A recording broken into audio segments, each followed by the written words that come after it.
Joe Biden bumbles, stumbles, and falls in front of the world stage. Good morning, Boston.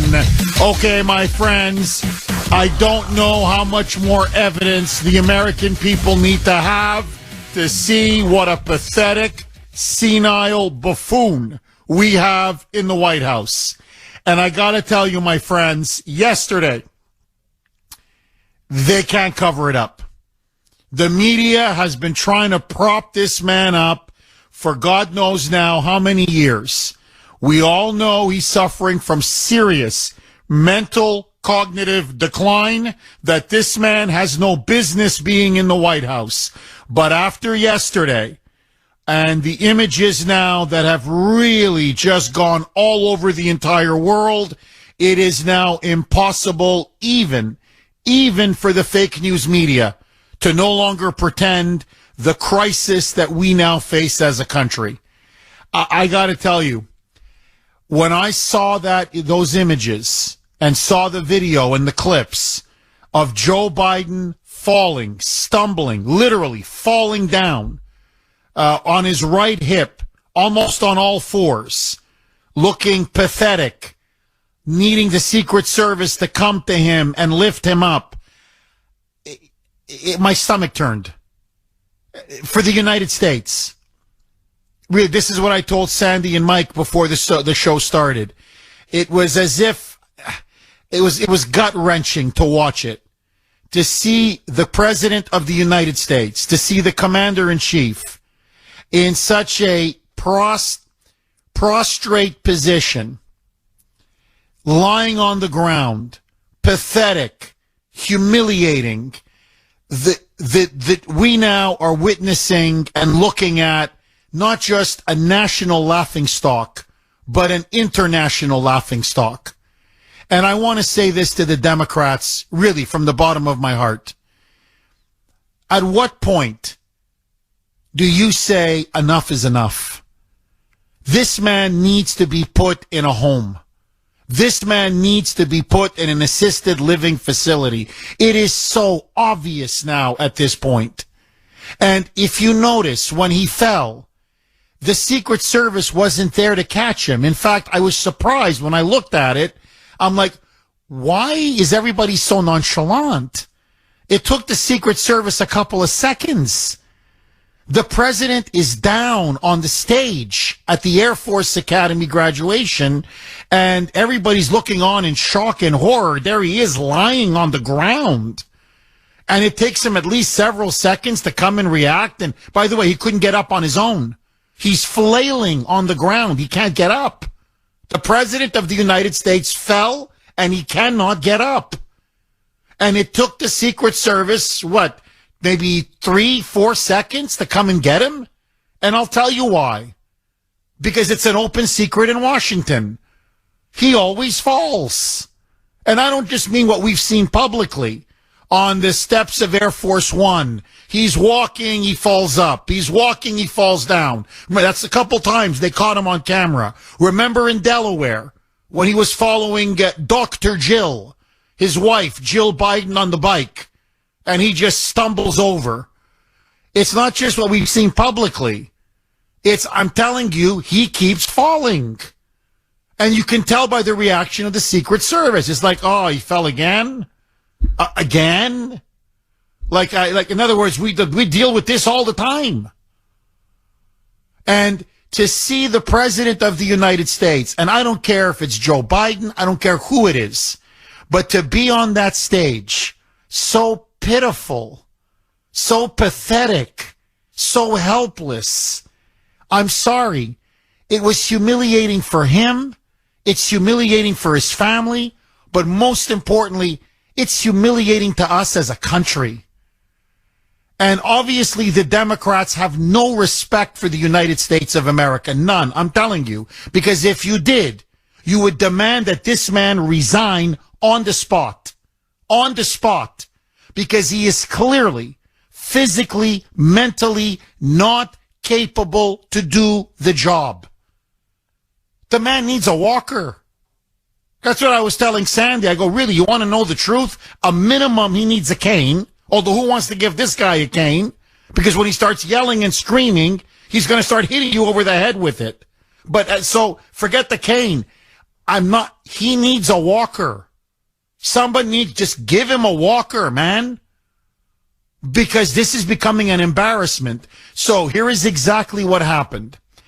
Joey yesterday delivered the commencement address at the Air Force Academy graduation ceremony. And already you knew things were bad. By the way, they put this this Air Force cap on him to try to make him look presidential. He now looks so frail, so old, so stiff. He shuffles when he walks, like literally like an inch and then another inch and then another inch and then another inch. He doesn't look presidential. Honestly, he just looks so old. The cap, ironically, makes him look even older. And by the way, he got on stage. He didn't know where to go on stage. He was lost on stage, as he often is. And so they direct him then to the podium. Okay, here's where you're going to go speak. And even then, he's like, he needs help. And he's looking around and he's lost and he's in outer space and he doesn't know what direction he's in. And they finally stick him in front of the microphone. And you've got all these brave, patriotic, young Air Force graduates behind him in their beautiful uniforms. And he gives this rambling, incoherent, at times, angry speech. Again, embarrassing.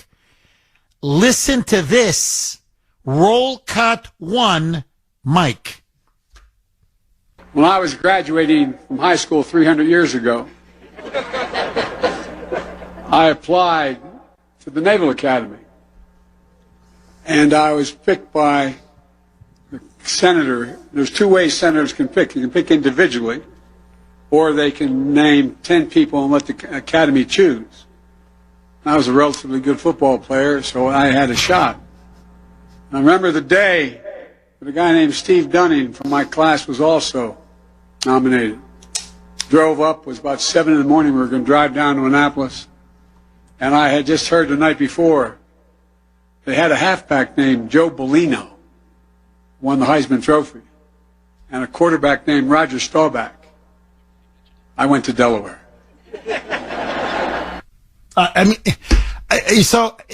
Okay, first of all, I don't know where to begin.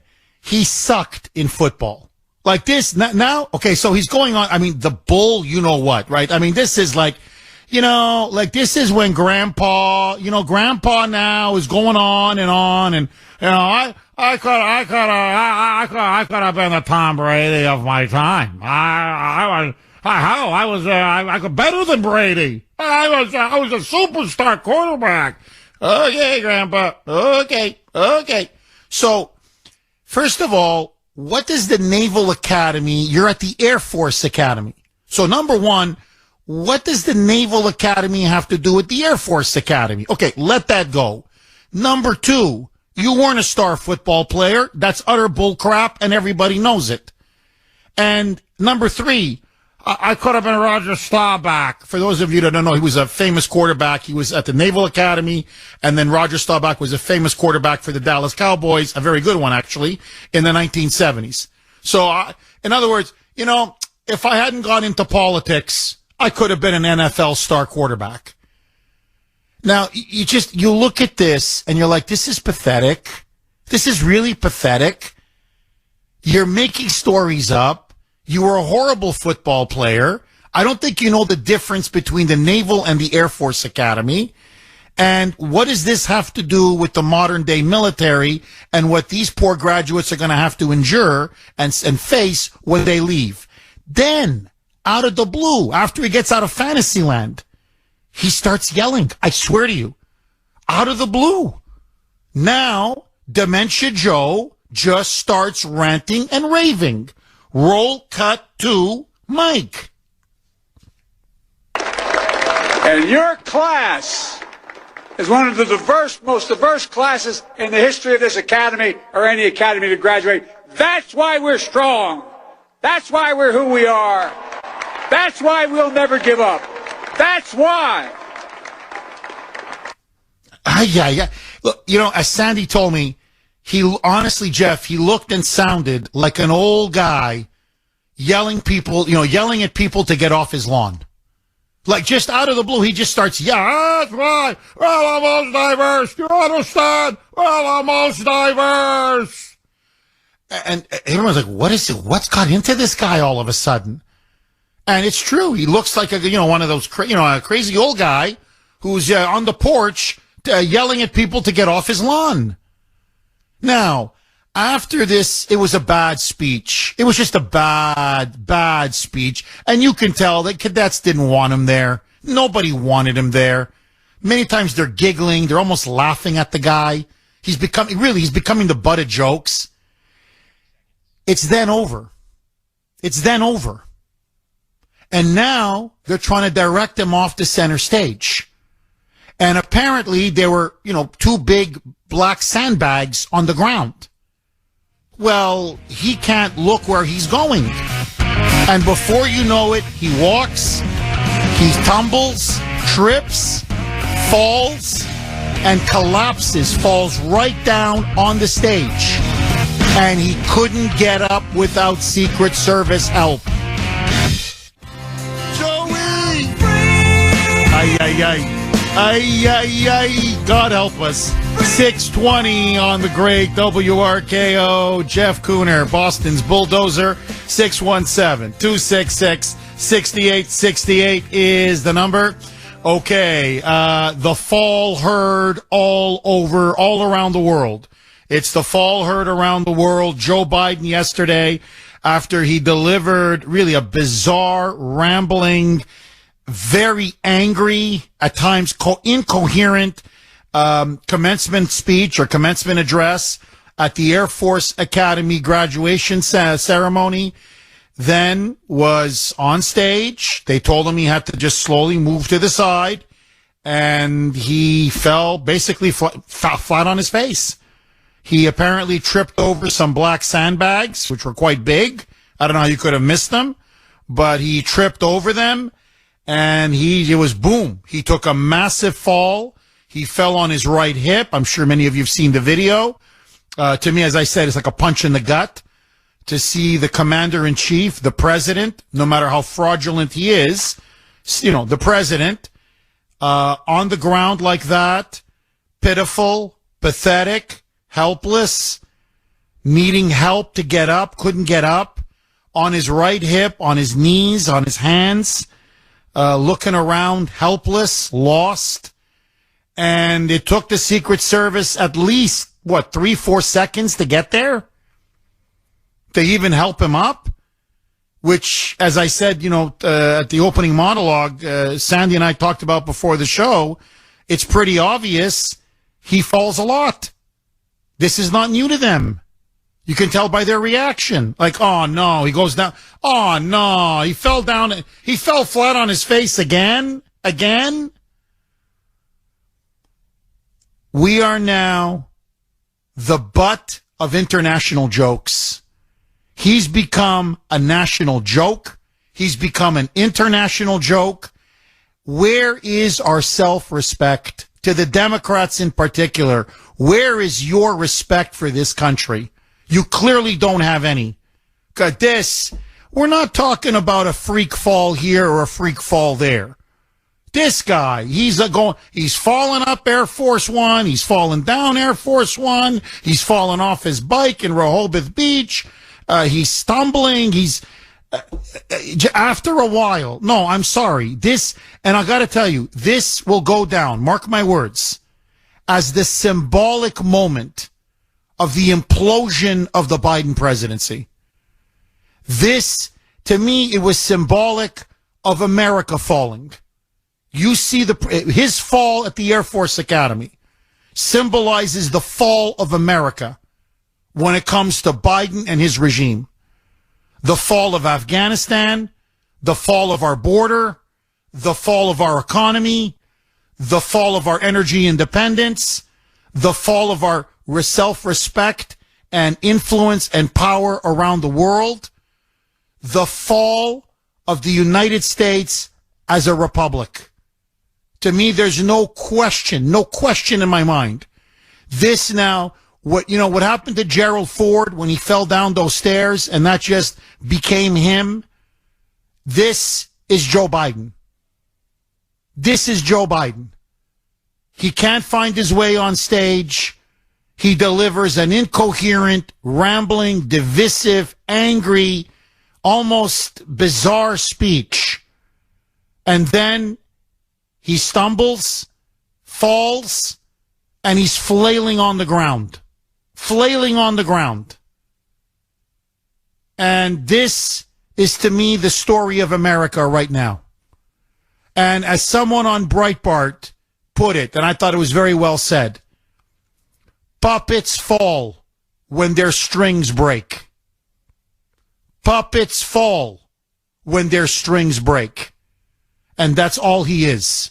He is a puppet dancing to the strings of the communist Chinese and the globalists. And yesterday, those strings broke, and that's what happens to puppets. They just fall. They just fall. And to me, I mean, it's funny in a way because he's such a clown and a buffoon, but in another sense, it's really not funny because this is the president and the commander-in-chief. And these are in front of Air Force graduates. And the other point I noted, I don't know if you saw the video or not, I'm sure many of you did. Did you notice even as he's on the ground, on his knees, on his hands, almost flat on his face, graduates are like just da-da-da-da. Some were shocked. Yes, a couple were just like, what the hell just happened? But I just couldn't believe everyone's like, here he is. Crazy Joe. There's Dementia Joe. Somebody give him a walker. The complete lack of respect for this clown and buffoon. They have turned the Oval Office into an assisted living facility. And it's time we send him to a real home. It's time for Joe to go. Agree? Disagree?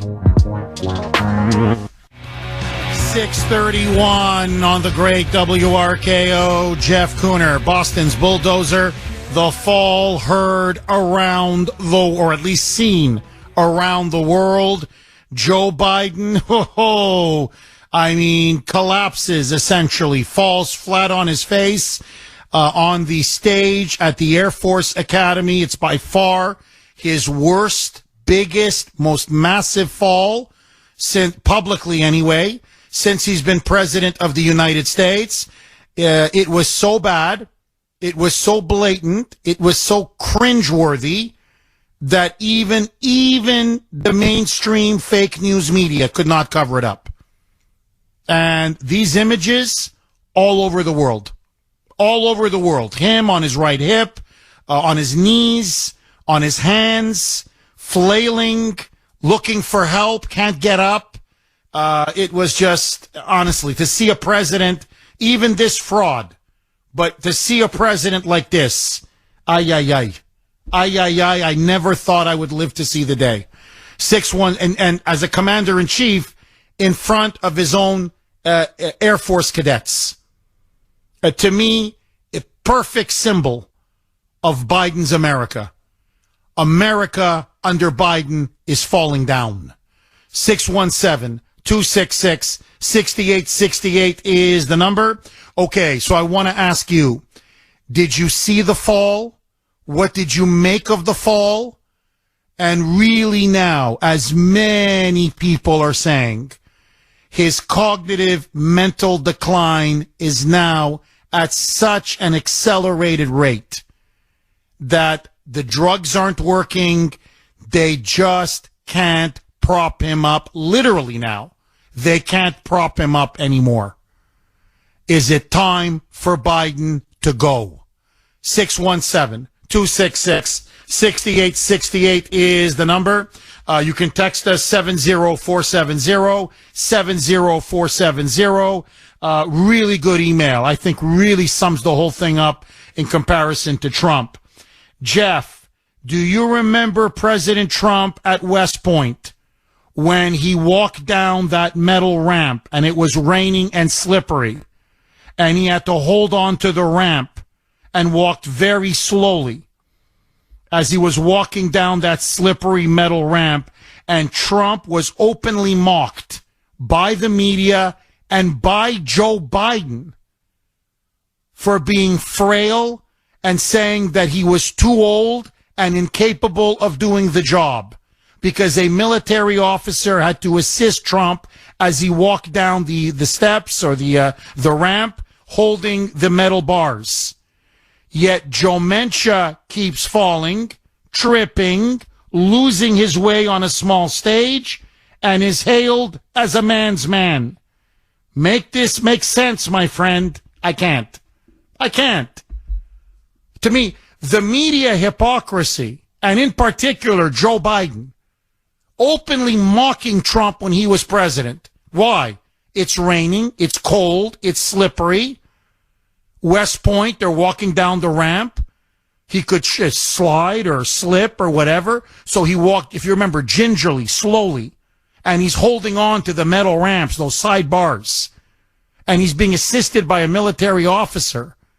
And the media and the Democrats were just, laughing at him. And going on about, oh, he's too old. Look at him. He's so infirm. Oh, he needs help going down the ramp. This guy, falling here, falling there, flailing, stumbling on the ground. It's like, where is he? He's not. He just fell again. Somebody pick him up, for God's sakes. For the self-respect of this country, he's got to go. And let me put it to you all this way. In all honesty, do you think the Russians would put up with their president falling down on the stage like this, falling down everywhere? Do you think the Chinese would put up with it? Do you think the French would put up with it? Do you think the French people would tolerate a bumbling, senile buffoon just collapsing and stumbling and falling down left, right, and center? You think the Germans? You think the Brits?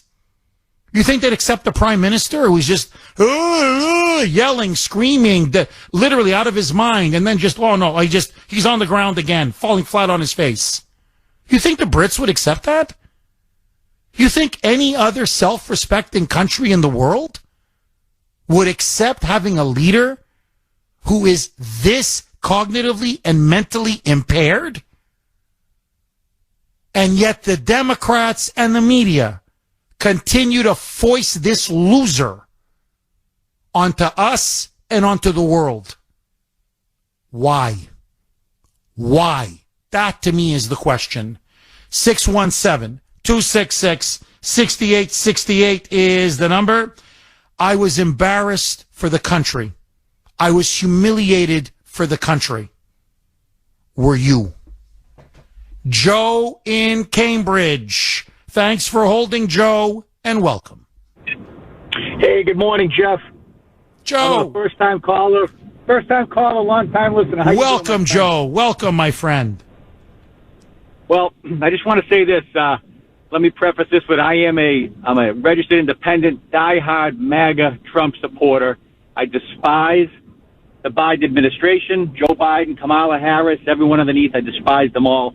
And I understand and agree with all the points you made about the symbolism with how it makes the United States look on the world stage and how he looks on the world stage. But I'm going to take a step back, and just as a human being, I saw the video, and when I saw it, the first thing that went through me was sorrow for him as a human being. I'm like, oh my God, when is enough? Never mind the symbolism and all the hurt that he's doing for us on the stage, world stage, but the dignity as a person. Where's his wife, Jeff? Where's his family to say, guys, we are no longer I'm not going to put my husband through this anymore. I'm not going to put my father through this anymore. It's time we got to get him out, just for his own dignity.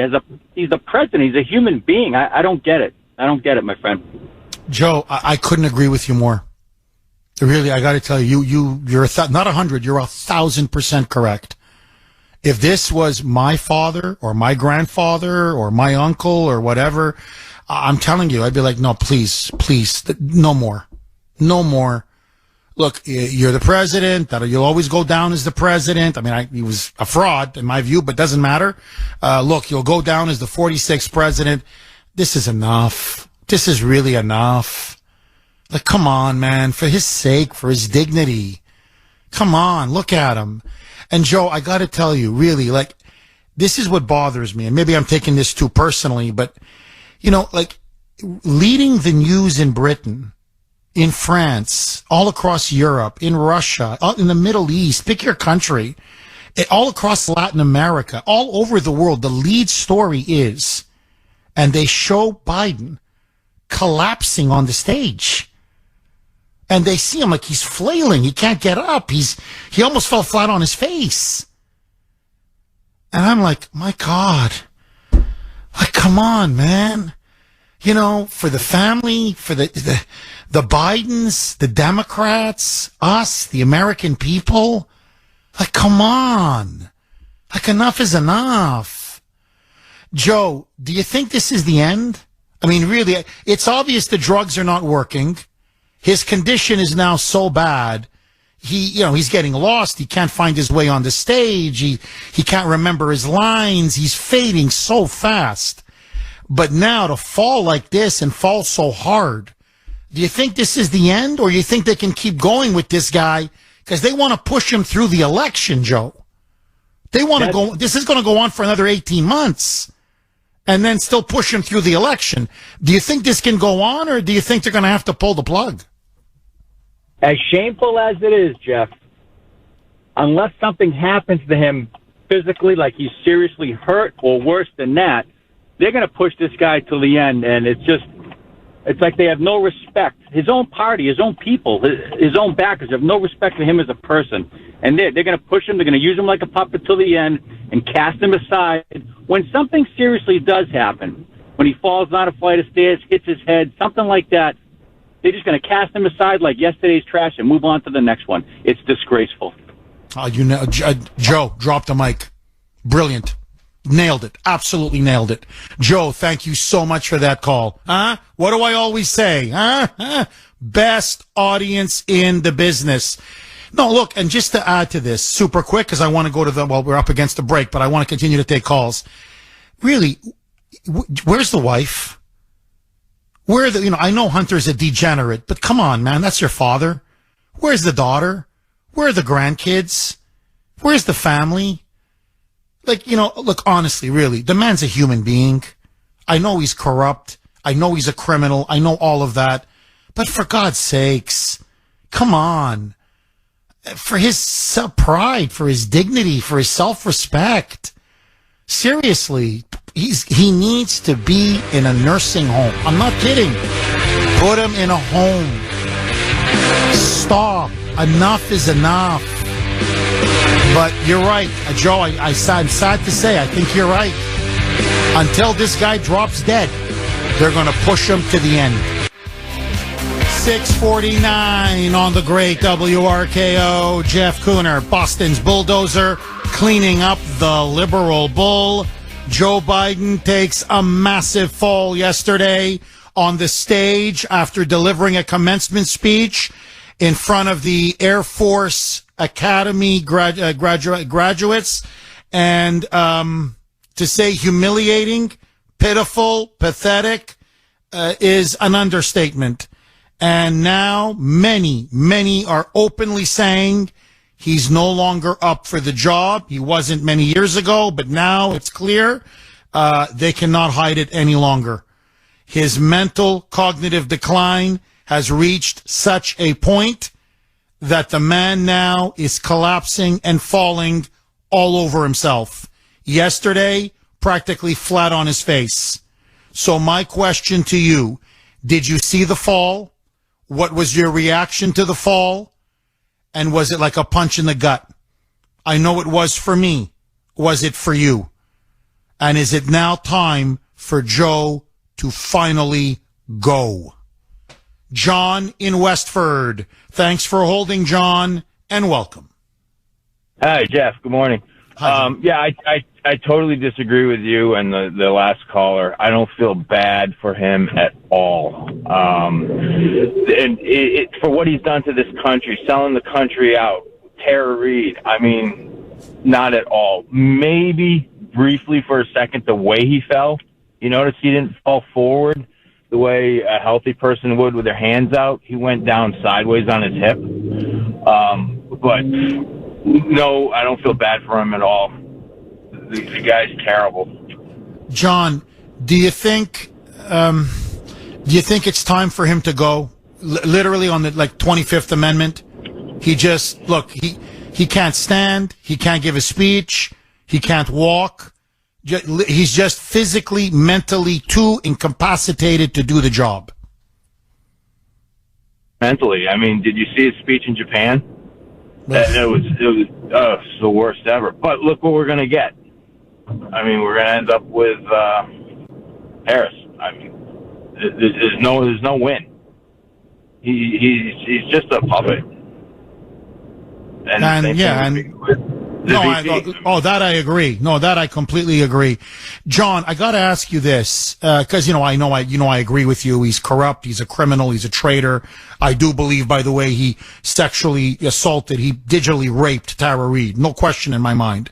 So I'm with you on all those points, John. John, around the world, the way we're now looked at. I mean, like it or not, you know the election was stolen. I know the election was stolen. In the eyes of most of the world, I mean, come on, they don't follow American politics the way you and I do. So they just see President of the United States. And to see him, as you put it, fall the way he did on his hip and then on his fours and looking around and so pitiful, so helpless, couldn't even stand up on his own. Do you think it makes us look weak and frankly pathetic on the world stage? I mean, this is our president to the world? For countries that respect comes through power, like the Middle East. We need somebody that's strong, like Trump out there, on the golf course. We need, especially countries in the Middle East. I mean, Russia. You got Putin out there wrestling lions. Our president is tripping over his own feet. I wonder if they left the wrinkle on that carpet. And did you notice how there was a big cheer afterwards? I know they were cheering for the cadet, but it just so happened to coincide with him falling, and then all of a sudden the audience erupted in cheer. Well, the thing that I really noticed, John, I don't know if you caught this, but, like behind him are some of those graduating cadets. They see him fall, and they're laughing. They're laughing. Now, there was one woman, she was like, OMG, that face, you're like, just that shocked look on your face. She was like, I can't believe what I'm watching. But the two things that struck me, John, is the cadets behind were laughing. And the Secret Service, John, is it me? They were slow. And I'm not saying this in a critical way. I'm like, hey, the president just fell. Like, guys. And the way is, instead, they were like, took a couple seconds. They walked over. They grabbed him by his arms. They lifted him up. It's as if he falls all the time. It's like, John, say you got a really old, whatever, grandparent or whatever, and they're really now, in Alzheimer's, dementia, serious decline. And you live with that, whatever, you're with that grandparent often. So they're always falling. So for you, it's like a daily occurrence. But let's say there's a picnic or, a social occasion at the house, and in front of the guests, the grandparent falls. Well, everyone's like, oh my God. And you're just like, nah, don't worry about it. And you just kind of, you take a few seconds. They're like, boy, John's really taking his time. Nah, this happens every day. And sort of, lifts, and you lift the grandparent up. Did you get that sense from the Secret Service? Like, they didn't seem too concerned. It's like, well, been there, done that. Nah, this is a daily thing with Joe. It's part of their training. Interesting. John, thank you very much for that call. I really appreciate it. 617-266-6868 is the number. No, I mean, I don't know if you saw it as well, but you could see some of the cadets. They're like, they start blurting, they start laughing. They just start bursting out laughing. The lack of respect for him. That, to me, is what really struck me. 617-266-6868. Lou in Rhode Island. Thanks for holding, Lou, and welcome. Yeah, how you doing, Jeff? What we're seeing is elder abuse on the world stage. I mean, here you have the Party of Compassion, and they could care less about who their leader is, because what he basically was, he still is, he's an amiable old white man who is the front for the party. And, he presented an image that was like very, agreeable, and he's going to bring unity to the country and all that kind of, BS that he was pushing. And that's who he is. Nobody cares about him as a person. You can tell that. He's a tool. And that's the sad part about the whole thing. He should be retired at his home in Delaware, have some people take care of him, right? But what's happening is, I don't even think he's going to last. I don't think he's going to last. I think he's going to have to step down. He'll probably have to retire. His Edith Bowling Wilson style wife will have to give up the presidency, and he's going to and they're going to have to think about replacing him. They're going to have Kamala. She'll probably pick somebody like Pete Buttigieg as vice president, and then a number of the other ones, other predators are going to try to go after him too, like Gavin Newsom, the presidency too, like Gavin Newsom or Hillary and a whole bunch of others. And they're ace in the hole, maybe Michelle Obama. But the fact of the matter is, Trump was on last night with Hannity, and he made a good point, is that the image that he presents to the world, and you have these predatory world leaders out there in Russia, you have them in China, North Korea, Iran, and not only that, you have these tools, these agencies like the WEF, Larry Fink, you've got Bill Gates. These are predators too, and they're all trying to control him and manipulate him and use him. His biggest fall, actually, though, was the Afghanistan thing, and that's what Trump brought out last night. That was the thing that opened up the door to the world stage to show that we are a weak country now. But the good news is, and I think Trump brought this back up last night, is that the country can turn around. He says he can turn around in 6 months and not 8 years. And we've seen that. We've seen what Trump did after Obama's administration. And we've seen the country grow enormously and be proud and strong in the world. And then we've seen it fall in 2 years. So the country we have a great country that can be rejuvenated, but it can't be rejuvenated by this old guy who needs to be retired. But it's not even him. It's that whole cadre of leftists there that are giving him all this stuff to say on the teleprompter, like all these radical things and the open borders and stuff. But he does need to go. They're basically abusing an old man and milking an old man for what it's worth, like Clyburn did when he started out in South Carolina. And I think it's pitiful, but it's more pitiful to the United States because of what the damage that these leftists who are controlling him are doing to this country. And that's the sad part, don't you think? Oh, I agree, Lou. Look, there's no question. He's a puppet of the left. I mean, I don't want to repeat what I said in my opening monologue, but I do think that line from Breitbart, I thought was a really good line. Puppets fall when their strings break. And he fell like a puppet. I mean, he's too old. He's so old. He was way too old 6 years ago.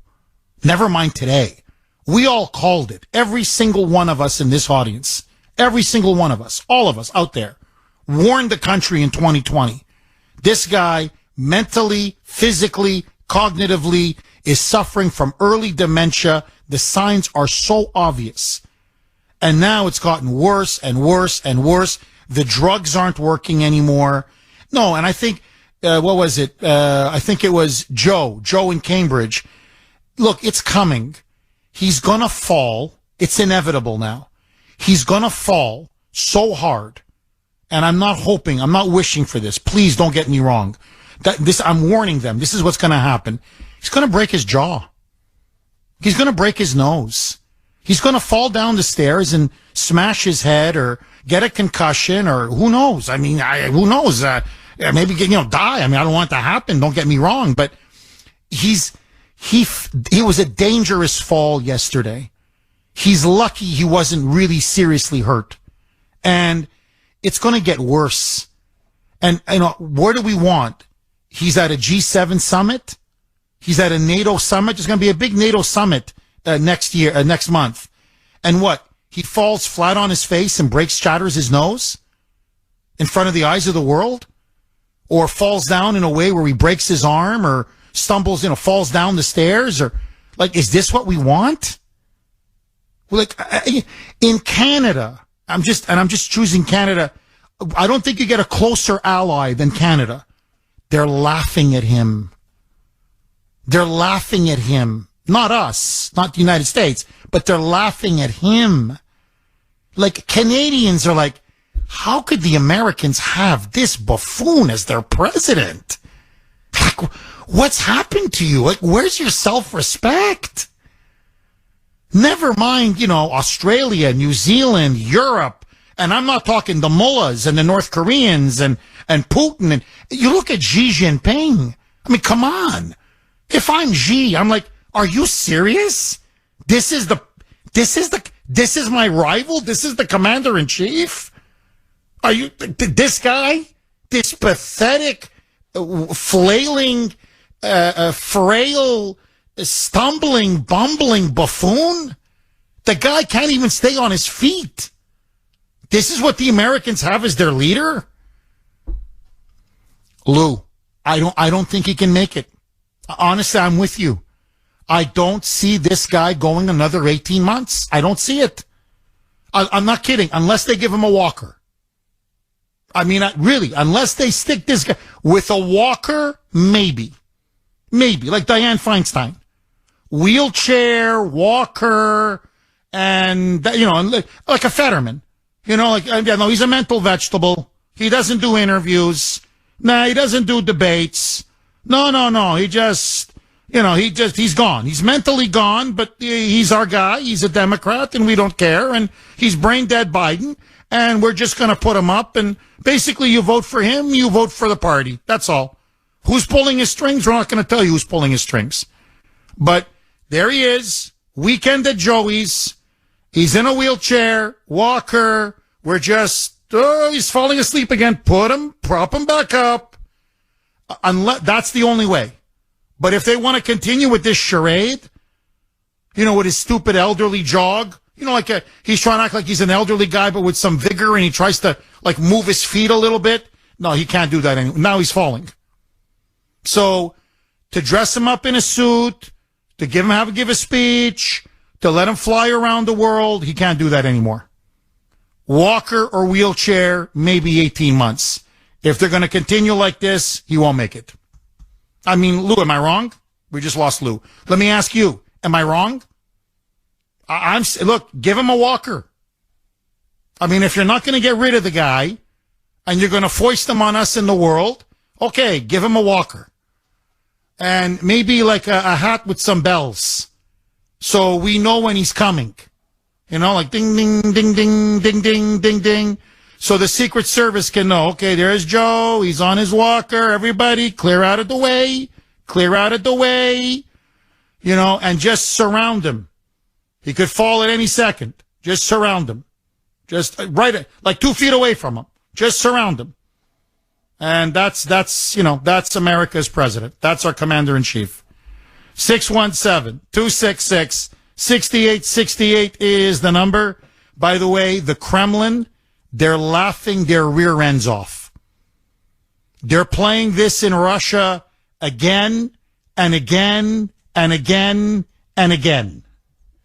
Dan in New Hampshire. Thanks for holding, Dan, and welcome. Thanks for taking the call, Jeff. You look at that situation and all you see is a failed individual, a failed president, a failed father, a failed friend, a failure to the United States and everybody in it, a failure to Afghanistan, a failure in the Ukraine, and a failure on our lines as far as our our borders, a failure to the amount of crime that's going on, a failure to the amount of drugs that's gone on in this country, a failure to all the individuals who are, being, how can I say, traded and dealt with and turned into slavery for coming over here because, let's face it, they owe people when they come into the country. This man is a mockery of our country. He is the product of a political failed coup. I should say a political coup that's been successful. And I have to say that the liberals of this world in our country, take a look at what we got. Take a look about what that looks like around the world. How weak, how fragile. And not only does he look fragile in the body, he's fragile in the mind. What kind of a cognitive decision can that man make if it's a serious decision of a button to be pushed, or a military move, or anything like that? I mean, let's face it. He's dead from the neck up, and his body is junk to go right along with it. And quite honestly, Jeff, I think that we should be ashamed. The people who voted him in should be ashamed. He is getting worse. You took the words right out of my mouth. Liberals and Democrats who voted for this senile buffoon, this traitor, should be ashamed of themselves. Really. And they had, 16, 18 other candidates? Just get somebody sentient. Like, literally. Okay, they got their marbles. Yep. They can do the job physically. They can put in an 8-hour day. Yeah. That's it. You couldn't even nominate that. Seriously. This is what you foisted upon us and the world? And after going on about Donald Trump not being fit for president of the United States, are you kidding me? How many rounds of golf is Trump playing? How many trips does this guy take flying around, zigzagging on his private jet? Rally. Again, he did a town hall last night with Hannity. Question after question after question after question. The guy, he gives a rally. He goes on. I mean, he's not reading a teleprompter. Hour and a half, 2 hours. I mean, these massive sessions. He's got nothing but energy, health, and vigor. I mean, could he lose a few pounds? If I would say to him, hey, look, you're going to be on the presidential campaign trail. You got to be as fit as possible. Maybe lay off the Kentucky Fried Chicken a little bit. I mean, not that I'm one to speak of, but I'm just saying, could you lose a few pounds? Sure. But I mean, he's a bull. He's healthy as a bull compared to this guy. And you're dead on. The liberals should be utterly ashamed of themselves. Because with this guy, they've brought shame to our country. Dan, thank you so much for that call. 617-266-6868. No, really. To all the moonbats out there, don't ever lecture us about Trump again. Are you serious? And as Dan put it, the disaster at the border, the fall at the border. Let's use the fall analogy. The fall at the border, the fall of Afghanistan, the fall of Ukraine, the fall of our economy, the fall of our energy independence, the fall of the middle class. And if I'm the communist Chinese, if I'm Xi Jinping, I'll tell you exactly what I'm saying.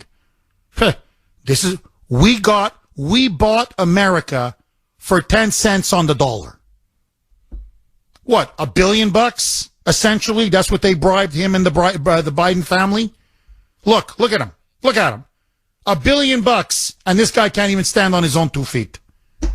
That's what they're saying to themselves. We bought America for pennies on the dollar.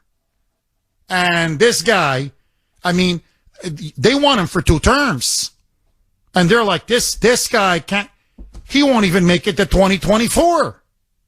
That's what the Chinese are saying. We bought him so cheap, and look at him. The guy can't even make a show of it. 617-266-6868. 6868. How much time left, Mike?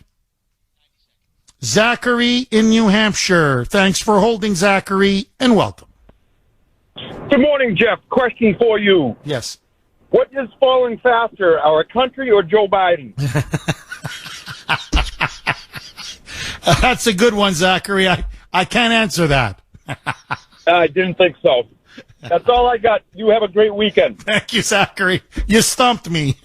Seriously, you stumped the Kuhner man. Well, let me ask all of you, because I can't answer it. I can't. What's falling faster, Joe Biden or the country? 617-266-6868. You know, I'm like, well, Biden, he fell really fast. But no, the country's falling really fast, too. I mean, it's just... Okay, quick reset. I want to take more of your calls. Did you see the massive fall of Biden on the stage after he delivered his commencement speech at the Air Force Academy? And does this now symbolize the fall of his presidency and the fall of the United States? Has Biden now become a national source of shame and humiliation? Are you ashamed of him? 720 on the great WRKO. Jeff Kuhner, Boston's Bulldozer. 617-266-6868 is the number. John in Dunstable. Thanks for holding, John, and welcome. Hey, Jeff. How you doing? Thanks for taking my call. My pleasure, John. No problem. Hey, Jeff, don't be too hard on the Secret Service because he's known for his flaturism when he just letting go. So they're so sick and tired of the stink, they had to let it air out a little bit before they went and picked him up. But on a serious note, Jeff, just think about the Republicans. They actually negotiated a trillions of dollar deal with that maggot. How could you even negotiate with them? What's that say about the Republicans? Jordan, McCarthy. What does it say about them, Jeff? This guy, first of all, he's not a human being. He's not an animal. He's below that. He's below that. He's just not destroying our country. It's already destroyed, Jeff. What that maggot has done to yours, mine, my family, it's unspeakable, Jeff. And I'm sorry to say it, Jeff, but I even if Trump got in, which I don't think he's going to. I think he'll be assassinated if he does get the votes, or they'll just cheat. It's like Fox News paying off the Dominion. That was all done by the big, the corruption in the politicians, just to show that, hey, look, there's nothing wrong. There's nothing wrong with the voting machines. It's over, Jeff. It's sickening what's happening to the country. Oh, there's no question. Look, we've now hit our nadir. I mean, this is rock bottom. We've hit rock bottom. To me, you want to know the symbolism of yesterday. His fall is the fall of his presidency. It is the fall of the country. Really, it's the fall of everything that we've built as the United States of America. This, to me, is really, I can't believe what I saw yesterday. I just can't, that it's gotten to that point. And, John, you touched on something. You got McCarthy and all these other, McConnell. By the way, the Senate yesterday, just so everybody knows, they passed the debt ceiling deal with McConnell and a lot of these rhino Republicans voting with the Democrats. So it's going to go to whoever's going to sign it, Joe Biden, whatever. It's going to go to the president's desk and they're going to sign it.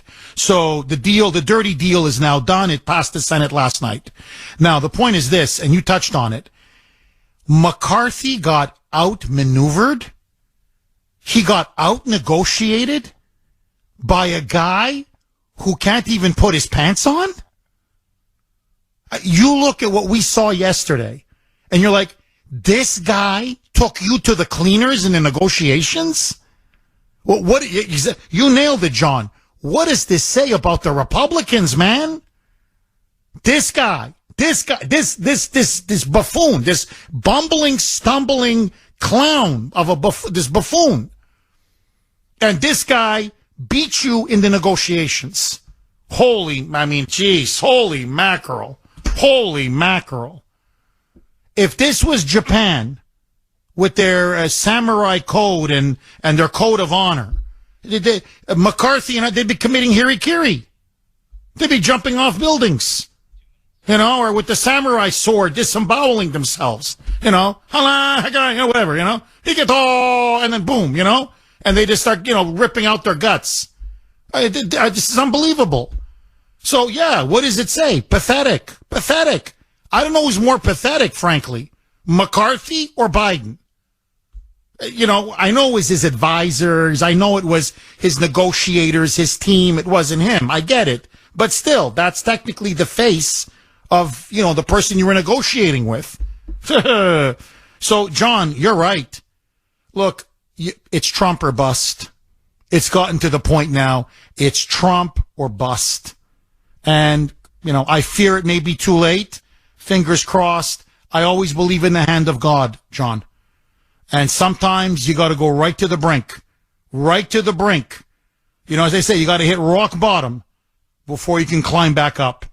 So I'm hoping now we've hit rock bottom. We shall see. My prediction, take it for what it's worth, Biden's poll numbers, low as they are not going to collapse. Already opinion polls are out. These are mainstream polls, NBC News, YouGov. I mean, these are very mainstream polls. They oversample Democrats.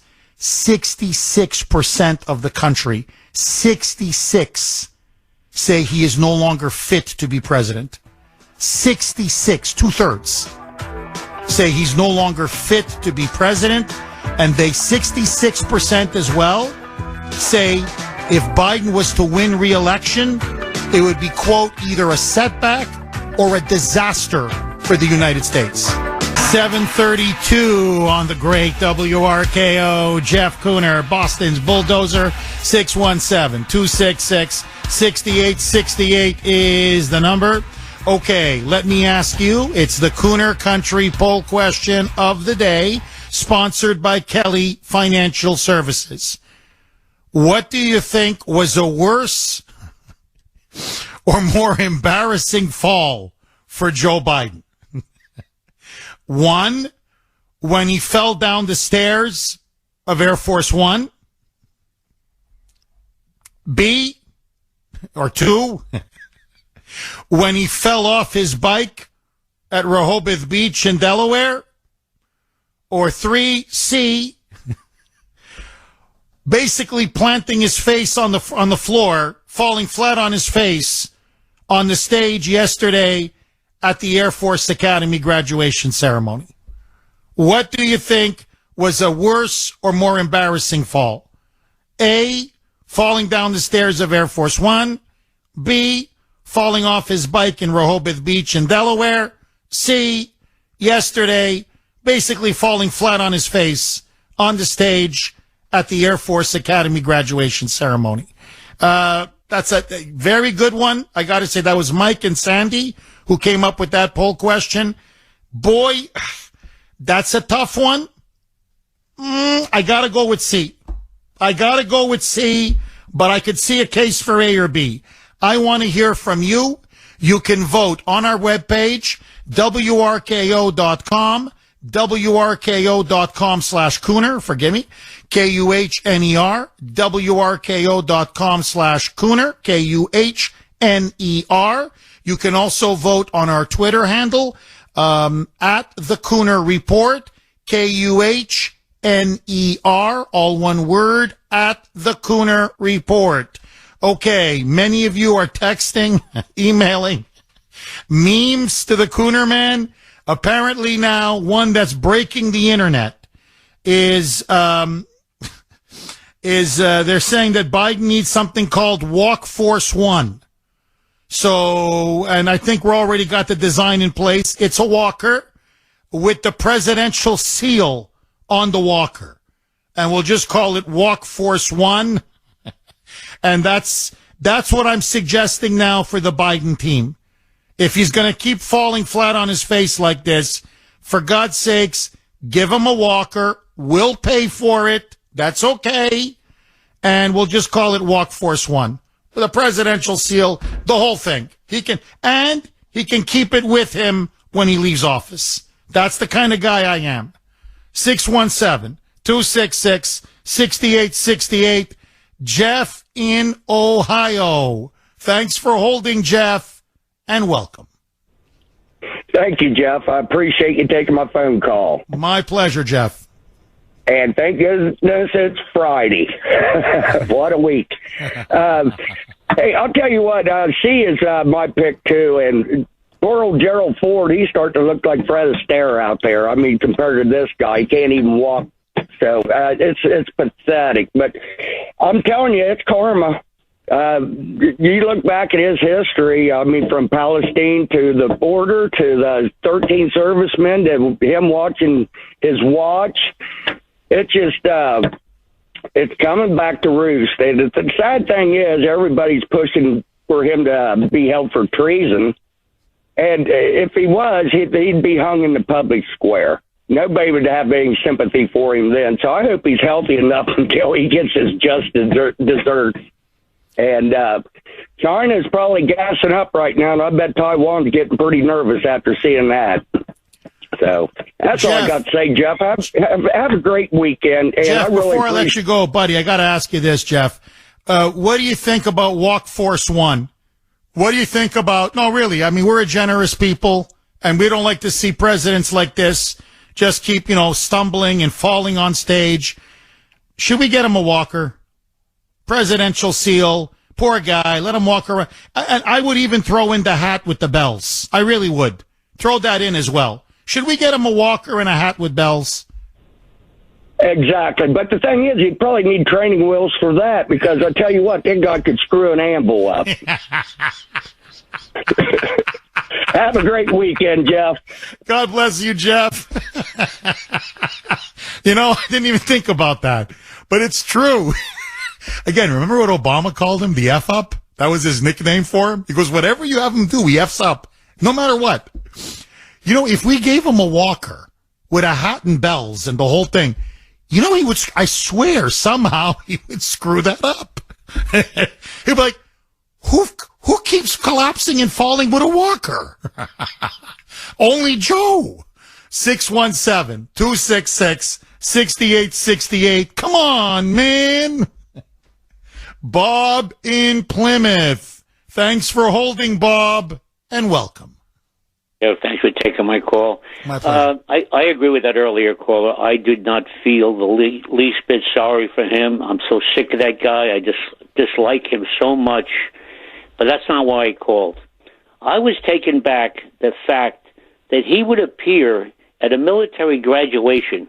This guy's afraid to go to the Army-Navy game 2 years in a row. They would have booed him out of the stadium. I can't believe that they would use this guy at a military function because they don't like him. Oh, you could see that. It was palpable. The military hates him. There's no, outside of these, Milley and his handpicked generals, these woke generals, these brown nosers and bootlickers. But outside of the bootlickers and the brown nosers, the rank and file, they can't stand the guy. I mean, Bob, really, look at the video again, or to all of you, because you have a big, huge, millions of people on streaming. Go look at the video. When he falls down, and it was a nasty fall, he falls on his right hip, and then he's on his knees, and now he's like, his hands are on the ground, and you could tell he's flailing. Look at the cadets behind him. They're like, they're trying to hold it back, and they just start bursting out laughing. They're laughing. Others are walking. I guess they got their diplomas or whatever. They're just walking, and they don't care that he's on the ground. They're like high-fiving each other, like congratulations, and like they just didn't care. There was one woman that was shocked, and there's the Secret Service, and I'm telling you can tell by their reaction. It's like, oh, again, I get another one. I mean, how many times is this kind of guy going to fall a day? And they just take 3-4 seconds. They come in, they grab them, they lift them up. Bob, they can't stand them. They can't stand them. And it's obvious. Look, the country can't stand him. Bob, 66%. These are mainstream polls. Liberal polls say he's too old to be president. His re-election would be, quote, a disaster, unquote, for the United States. 66%. So that's why I said it's going to be like Eastern Europe. If they try to steal it again in 2024, no one will believe it. I'm just telling you, no one. They're going to go on the streets. There's no way in hell this guy gets 81 million ballots, 71 million ballots, 61 million ballots. There's just no way. Bob, were you humiliated or ashamed for the country? To me, that's what I was really getting at. To see the commander-in-chief just flailing pitifully like that on the ground, on the stage. Perfectly honest with you, I was glad he fell. I hate the guy that much. I'm sorry. It's a terrible thing to say, but I want him gone, period. Bob, I got to tell you, I'm getting a lot of texts and emails. Exactly, you, Jeff. I hate to say it. Forgive me for saying this. I can't tell you. I mean, it's almost kind of funny the way they're just coming in. They're like, I'm happy he fell. Good. You know, karma, I can't say the word. Karma's a B. And especially the way he mocked Trump. You know, when Trump was walking down those, from West Point on that ramp. And he was hanging on to that metal ramp, and it was raining, it was slippery, it was cold. And so they had a military officer assisting him. Biden made fun of him, saying he was too old, too frail, too infirm to be president of the United States. So he's just a nasty SOB. And he got his yesterday. But after yesterday, he'll never live it down. No way. Bob, thank you so much for that call. 617-266-6868. And notice, look at our poll question. Falling down Air Force One. Falling off his bike in Delaware. Now what happened yesterday? Have you ever seen a president fall this many times during their presidency? 748 on the great WRKO. Jeff Kuhner, Boston's bulldozer. 617-266-6868 is the number. I'm kind of dating myself now, but you remember Howard Cosell? Down goes Frazier. Down goes Frazier. Well, I mean, that was... That's what it was yesterday with Joe Biden. Oh, boy, did he take a massive fall. And now it is all over the world. It is viral. The mainstream media, his Praetorian Guard, can no longer protect him. It is obvious, mentally, physically, cognitively, the man is finished. He cannot do the job. He is physically, mentally unfit. The man now can barely stand on his own 2 feet. 617-266-6868. Did you see Biden's fall yesterday? And what do you make of it? How did you feel when you saw it? Were you like me? Did it feel like a punch in the gut for the country, for our image around the world, to see the commander-in-chief just lying like that, utterly helpless, pitiful, pathetic, actually, on the ground? And what do you think the signal it sends to our adversaries and even to our allies? What has America been reduced to? 617-266-6868. Lines are on fire. John in Quincy. Thanks for holding, John, and welcome. Good morning, Jeff. How are you? Good. How are you? Well, a hell of a lot better than Joe Biden, John. I'll tell you this. Oh, I know. I just have a question for you. I was watching a TikTok. I don't know if it was altered. Have you seen the video of him sitting on the stage? What do you mean? In the suit? He was sitting on the stage at the commencement yesterday. He was with the blue suit, and his hair was blowing all over the place. Yeah. Suit, and he had that's the ridiculous cap on. Yes. Exactly. But the video shows him sitting in the chair. It looked like he couldn't breathe. His shoulders kept going up and down. I don't know if they altered the video, if he just did it once, but he looked like he could not breathe at all. I don't know if you've seen that video. John, it's been happening now for a couple of months. He struggles. He can't stand. He can't walk. He can't sit. He finds it very uncomfortable. I mean, his problems with the teleprompter are legendary, but they're getting really bad. He can't even read the teleprompter. He's all over the place. And the big problem they have is, and this is Washington Post.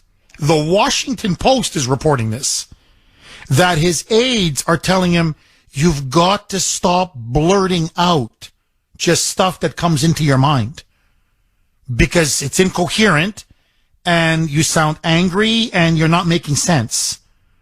So, and the Washington Post was the same paper that came out with this poll by two very respected quote unquote, basically Democrat firms, saying now that the overwhelming majority of the country say he's just too old. He's too old to be president, and he's certainly too old to be reelected. So, John, the wheels are coming off. And the sad thing is they're coming off in front of our eyes and the eyes of the world. Well, Jeff, thanks for taking my call. Have a great weekend. You too. Have a great weekend, John. No, he's right. I mean, you got it. He's panting, like he's sitting down. I guess it was a little bit hot. It was in Colorado Springs, in Colorado. And he's like, like he just can't get through. And his days are getting shorter. And not that he had big days, but his days are getting shorter and shorter and shorter. He's got to take more and more vacation time, more days off, more weekends. He can't do the job. And whatever they've been shooting him up with, it's just not working anymore. I mean, it can carry you for 6 months, maybe a year, but after a while, dementia is dementia is dementia. It is cruel. As people who have family members can attest, it is relentless. And once it starts to set in, you can't fend it off. 617-266-6868 is the number. Jake in Gloucester. Thanks for holding, Jake, and welcome. Good morning, Jeff. Hi. Hey, Jeff, not surprised. I don't laugh at this anymore because it's just expected. It's not a shock. I think we're spending too much time on his foibles and on the man himself. What I want to do, Jeff, is I want to delve into the puppet masters. I want to find out who are the puppet masters, not only behind him, but behind the entire globalists, behind the entire Democratic Party, behind those 51 intelligence officers who took their cue. I want to know who they are, because the entire Democratic Party is being controlled by these puppet masters. Joe Biden is just an insignificant puppet master that they prop out in a show, in a fictional show. They're doing a production which isn't going too well, and they know it, but they don't care. And the bottom line, Jeff, is these people have no respect for you or me or their liberal counterparts. They have no respect for the American people by putting this charade on for the past 2 years. Absolutely no respect. Joe Biden has been a crook his whole life, and I want to echo what 3 or 4 callers said. How can you feel sorry for a crook, a scumbag, a rapist, a child molester, a plagiarist, the man who has done nothing right his whole life but scam people and scam countries? I don't feel sorry for the guy at all. In fact, Jeff, insane at times, you know this. He would have been executed a long time ago. He would have been hung or shot by your next firing squad because he's such a crook and a traitor. So I want to find out, how do we find out who the puppet masters are? I heard an interview, and I don't know if you heard it, where Obama did say, I think you played it, if I was out of the presidency, I'd love to have a puppet on a string and control him and control her or whatever they say. I want to be the puppet master. But I don't think it's just him. I think he's part of it. I think it's a whole group of people that meet every year that decide the agenda, and including China and including Russia and including Ukraine, the three most corrupt countries in the world. And I want to find out, who are these people? How come the Republicans, how come Kevin McCarthy and Lindsey Graham and that piece of garbage, Mitch McConnell, can't expose puppet masters? Because maybe they're part of it. Maybe they're part of this globalist enterprise in secret. I don't know. How do we do that? I want to expose that, Jeff, because when you said that 66% of the American people find him unfit, well, they're finding the entire globalist unfit. Who are these 34%? That agree that he's fit? Who are they? Oh, I'll tell you right now. Bill in Sudbury, Ben in North Andover. These are the hardcore moonbats, the hardcore liberals. These are blind, Hitler in the bunker types, blind fanatical followers. No, Jake, look, the White House has had to admit Biden speaks to Obama an hour to an hour and a half a day. A day. Now, it's unheard of. Yes, presidents call former presidents for advice. Of course, it happens all the time. But, it's once a month. It's once every 2 months. It's, whatever. For example, Nixon was known as a really good expert on Russia. So when Reagan would be about to meet Gorbachev, he would, either have Nixon come to the White House or he would call him on a secure line.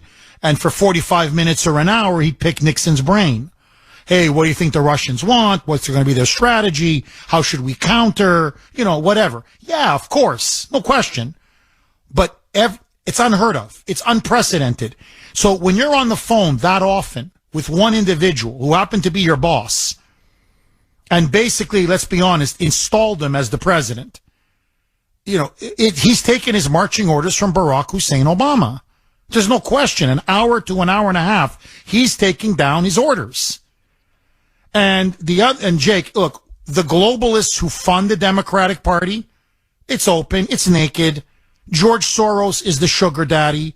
Bill Gates is now almost replacing Soros as the sugar daddy. Klaus Schwab, the World Economic Forum, they are pouring money into not just the Biden regime, but Senate races, congressional races, district attorney races, you name it. So these are the oligarchs that are pulling the strings. And the biggest one, and I'm going to get to this, I promise, right after 8 o'clock, because all of you need to hear this, there's massive breaking news. It's Communist China. The Communist Chinese own him and the Biden crime family, as they own the McConnell crime family. And the more you find out how deep their reach is, whether it's Mitt Romney, whether it's Nancy Pelosi, you just went down the list. The Communist Chinese are bribing, buying up, and dominating influence in this country. They have bought us. And one of the reasons why I believe they did this deal to raise the debt another $4 trillion. Well, who owns our foreign debt? Communist China. Who's going to buy much of our debt? Communist China. It just makes us more dependent upon the Chi-Coms.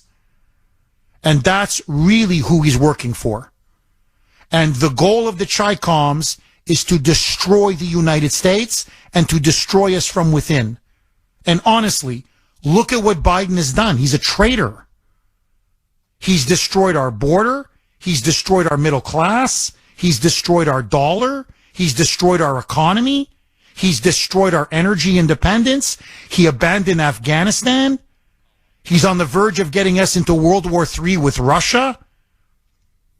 You look at everything Joe Biden has done. It is the deliberate self-destruction of the United States. So yeah, they bought him for $1 billion. As I said, pennies on the dollar. And what they're saying to themselves is, we wanted you to at least do one full term.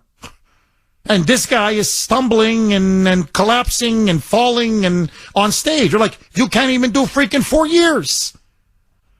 Okay, a big story coming up next. I want to continue to take your calls, but first, 8 o'clock, you know what that means. Caller of the week, Kuhner's Call Log. It's time for Kuhner's Call Log, sponsored by MyPillow.com, where we showcase our favorite caller from the week. I can hear you. Can you hear me? Thanks for holding, Russ. As a liberal Democrat, I never agree with you until now. I think your analysis is just about spot on. I think this is a bad deal for the country. And honestly, I was really hoping that the Republicans were going to hold the line and not pass this deal. Because we as a nation have to have a serious conversation about our spending habits, our taxing policy. I mean, we have a debt. No one really knows the real amount. Is it, 32 trillion? Is it 35 trillion? Who knows? And we keep piling it on. I mean, the situation is so bad, as far as I know, my understanding is we're not even paying down on the principal of the debt. All we do is we're paying off the interest. I mean, this is just not sustainable, and I honestly think I was hoping that the Republicans were going to rally and for once say, no, let's see what happens. It could be disastrous, but I think we need to have a conversation about how we spend money in this country. Everything that you said, I think, is pretty much spot on. The only thing that I would add is, we got to look at our spending habits, but I think we also have to look at our tax policy and how we tax corporations, how we tax the wealthy. I think that should have been part of the whole package. Other than that, I think it was fine. And next week, it could be you on Kuhner's Call Log, sponsored by MyPillow.com. Please, don't be a stranger. Call again. Okay, I believe this was history in the making, right? Mike and Sandy, correct me if I'm wrong. Hell froze over. It happened. Pigs fly. A liberal has won caller of the week. That was a lib who called in.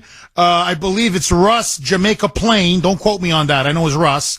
But Russ from Jamaica Plain, liberal caller of the week. It has happened. Honestly, very good call. And we agree. I never thought it would happen, but we agree. Okay, my friends. I love My Pillow. You've heard me say it so many times before, but it's true. I got My Pillow 2.0. It is the best, most comfortable, luxurious pillow you will ever sleep on. Take it to the bank. It comes in 4 levels, machine washable and dryable, perfectly designed for coolness, engineered for comfort. And right now they have an incredible deal. You buy one My Pillow 2.0, you get the other one absolutely free. So call right now, 1-800-972-2316, 1-800-972-2316, or go to mypillow.com, mypillow.com, and don't forget the code WRKO. Okay, very quick. Before I get to the big story, I want you to listen to Trump. He had a town hall yesterday with Hannity. A very good town hall. He's very good at these things. Listen to him saying, believe it or not, I'm not going to make jokes about Joe Biden. I'm not going to mock him. I'm not going to make fun of him. I'm not going to ridicule him. Why? Roll cut 22, Mike. I have asked you repeatedly about what you think about Joe Biden's cognitive state. I've asked you about, is he up to the job physically, mentally? You have been very reluctant to go there. I'm not reluctant. To me, does everyone agree with me that this guy's cognitively not there? I doubt he knows what day of the week it is today. That's how bad I think it's gotten for him. Why are you reluctant to call that out? Well, I don't know if I'm supposed to say this. I actually called Sean, and I asked Sean not to joke about it. I was joking because he used to joke about it. And I said, honestly, I don't think it looks good for you or for anybody for you to joke about it because it's a serious problem. I was talking about sippy cup and warm milky at night and bedtime stories. Yeah. So I said, I just don't think it's good for anybody. And, it's not appropriate. You can speak about it if you want, but I don't think you should joke about it. And you really didn't after that. And Trump's point is, hey, look, man, he may be a puppet. Yes, he may be a fraud. And he again stressed yesterday how the election was stolen from him. And he's an imposter. There's no question. Okay, but he's still a commander-in-chief. And he's not saying that you got to respect him. He's saying you can't have this guy, somebody that mentally, physically damaged, that unfit. It is dangerous. It is reckless. It is irresponsible. It's not safe. That's Trump's point. Like, guys, you can have buffoons run a corporation. You can have buffoons as mayors. You can even have a buffoon as a governor. But when you have a buffoon as president, look, he's got the finger on the nuclear button. That's the power of the presidency. Like, no, man, don't play around with that. So that's how, so obviously Trump is saying, look, we're in deep trouble. We are in deep, deep trouble. And look who's right behind Joey. It's Cackles. It's Kamala Harris. I don't know who's worse, her or him. So now this is the big scandal. Okay. This broke yesterday, but now the repercussions are huge. So as you know, now the Republicans, led by James Comer, the House Oversight Committee chair, have now completely exposed the FBI and FBI Director Christopher Wray. And what they now have is they're threatening Wray with contempt of Congress. Why?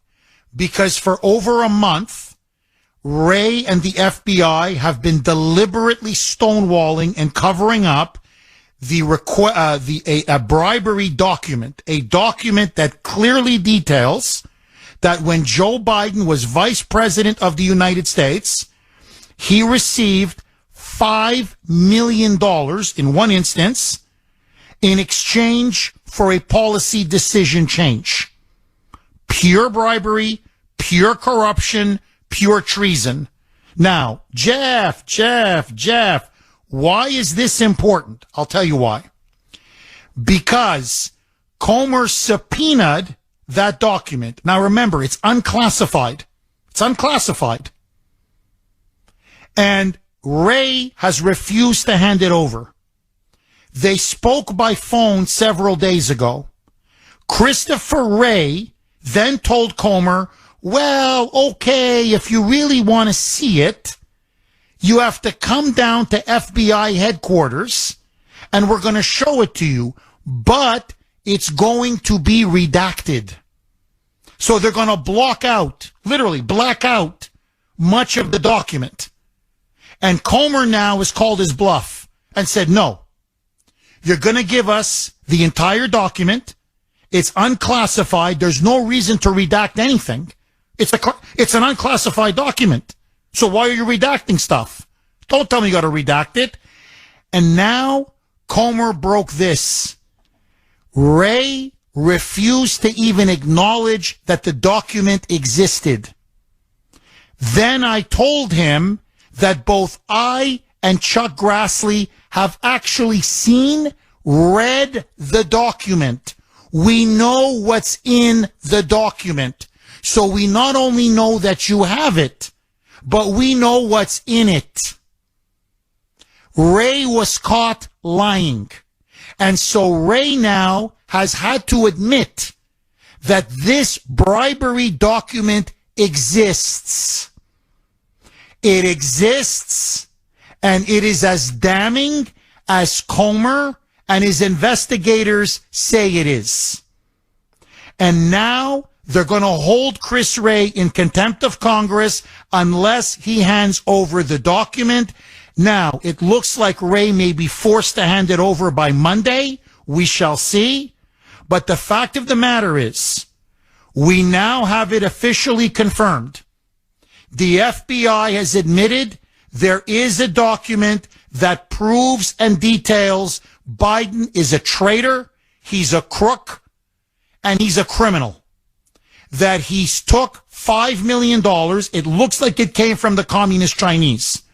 The only debate now is was it from Romania, Ukraine, or communist China? But he took $5 million from a foreign national acting on behalf of their government in exchange to change our government position. It is akin to the missing tape in the Watergate investigation. When after I was like, show it, we want the tape. Hand over the tape. And the tape would prove that Nixon committed a crime. This is now the modern day equivalent of the Nixon Watergate tape. Show us the document, hand over the document. Once the document is over, it's game, set, and match. Joe Biden is a crook. He's a traitor. He has sold our country down the river. The FBI knew it and tried to cover it up.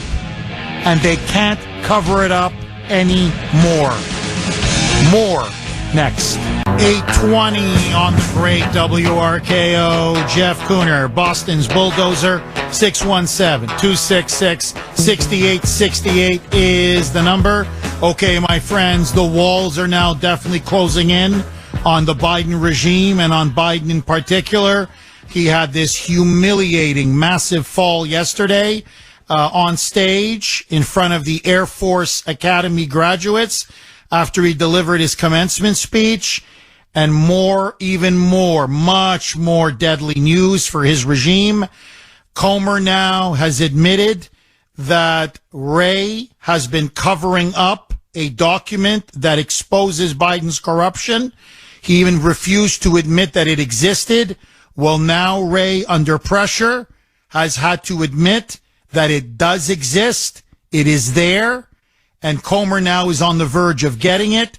It will detail and prove a massive bribery scheme when Biden was vice president, in which he received $5 million in exchange to change a policy position. Quid pro quo, pay to play, direct bribery and treason. Once this document comes out, the regime will fall like dominoes. Very quickly, listen now to Comer saying Wray wiggled and wiggled. He even said, come down to FBI headquarters. You can see the document there. Why do I have to hand it over to you? Listen to Comer.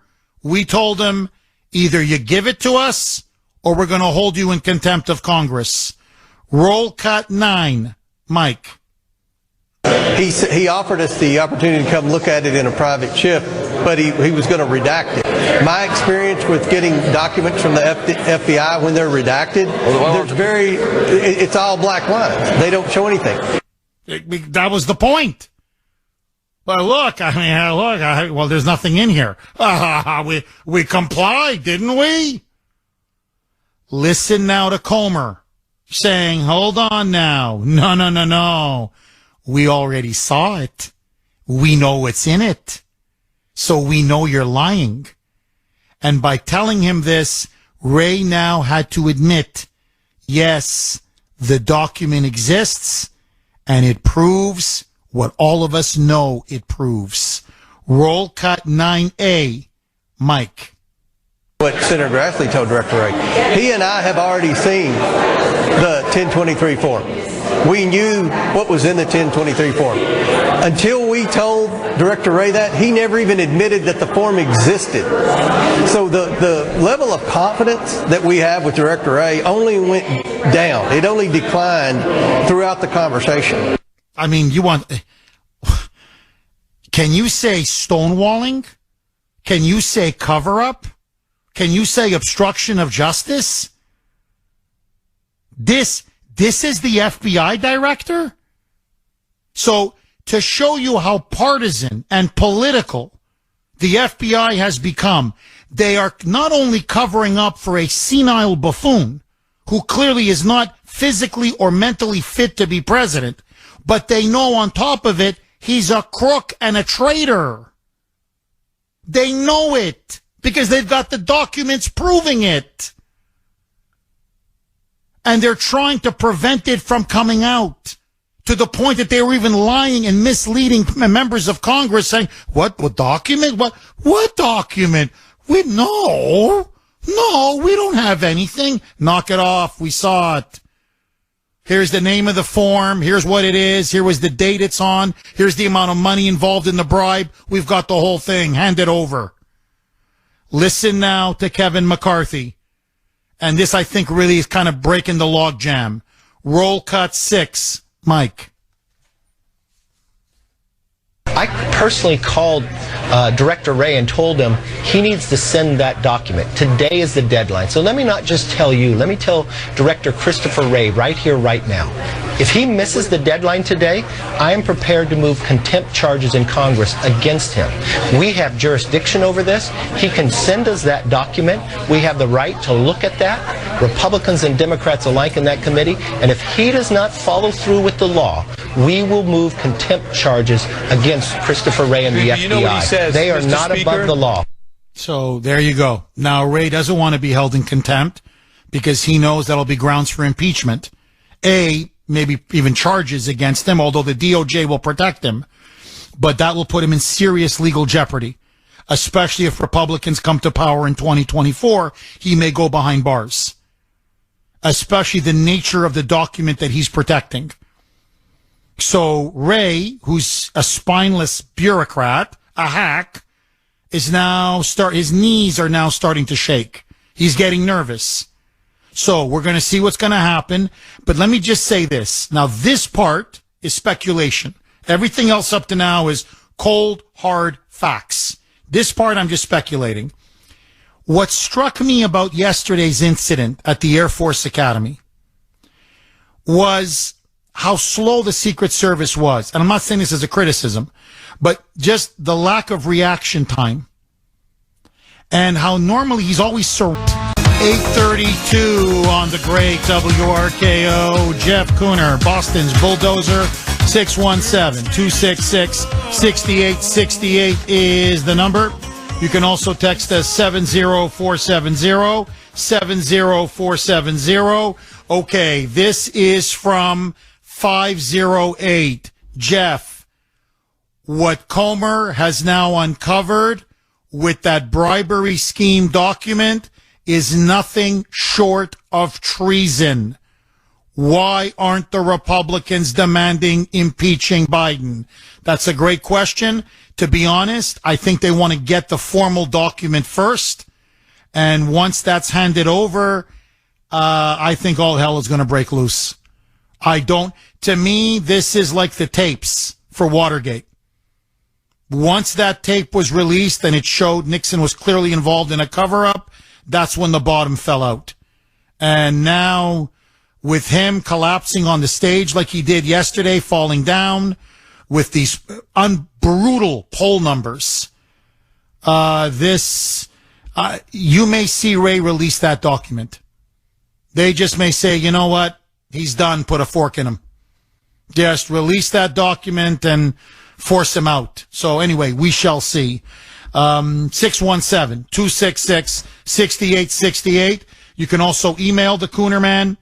Jeff, as humiliating as Biden is for our country here at home and on the world stage, I refuse to see this guy as the face of America because he's not a mistake that we made. Unlike with Obama, which was unfortunately of our choosing, this guy, Biden, was foisted upon us through theft and fraud. In my opinion, we must rebuke the idea that this buffoon is the face of America. Rather, we must brand this pathetic has-been as the face of the Democrat Party. You know, I love that.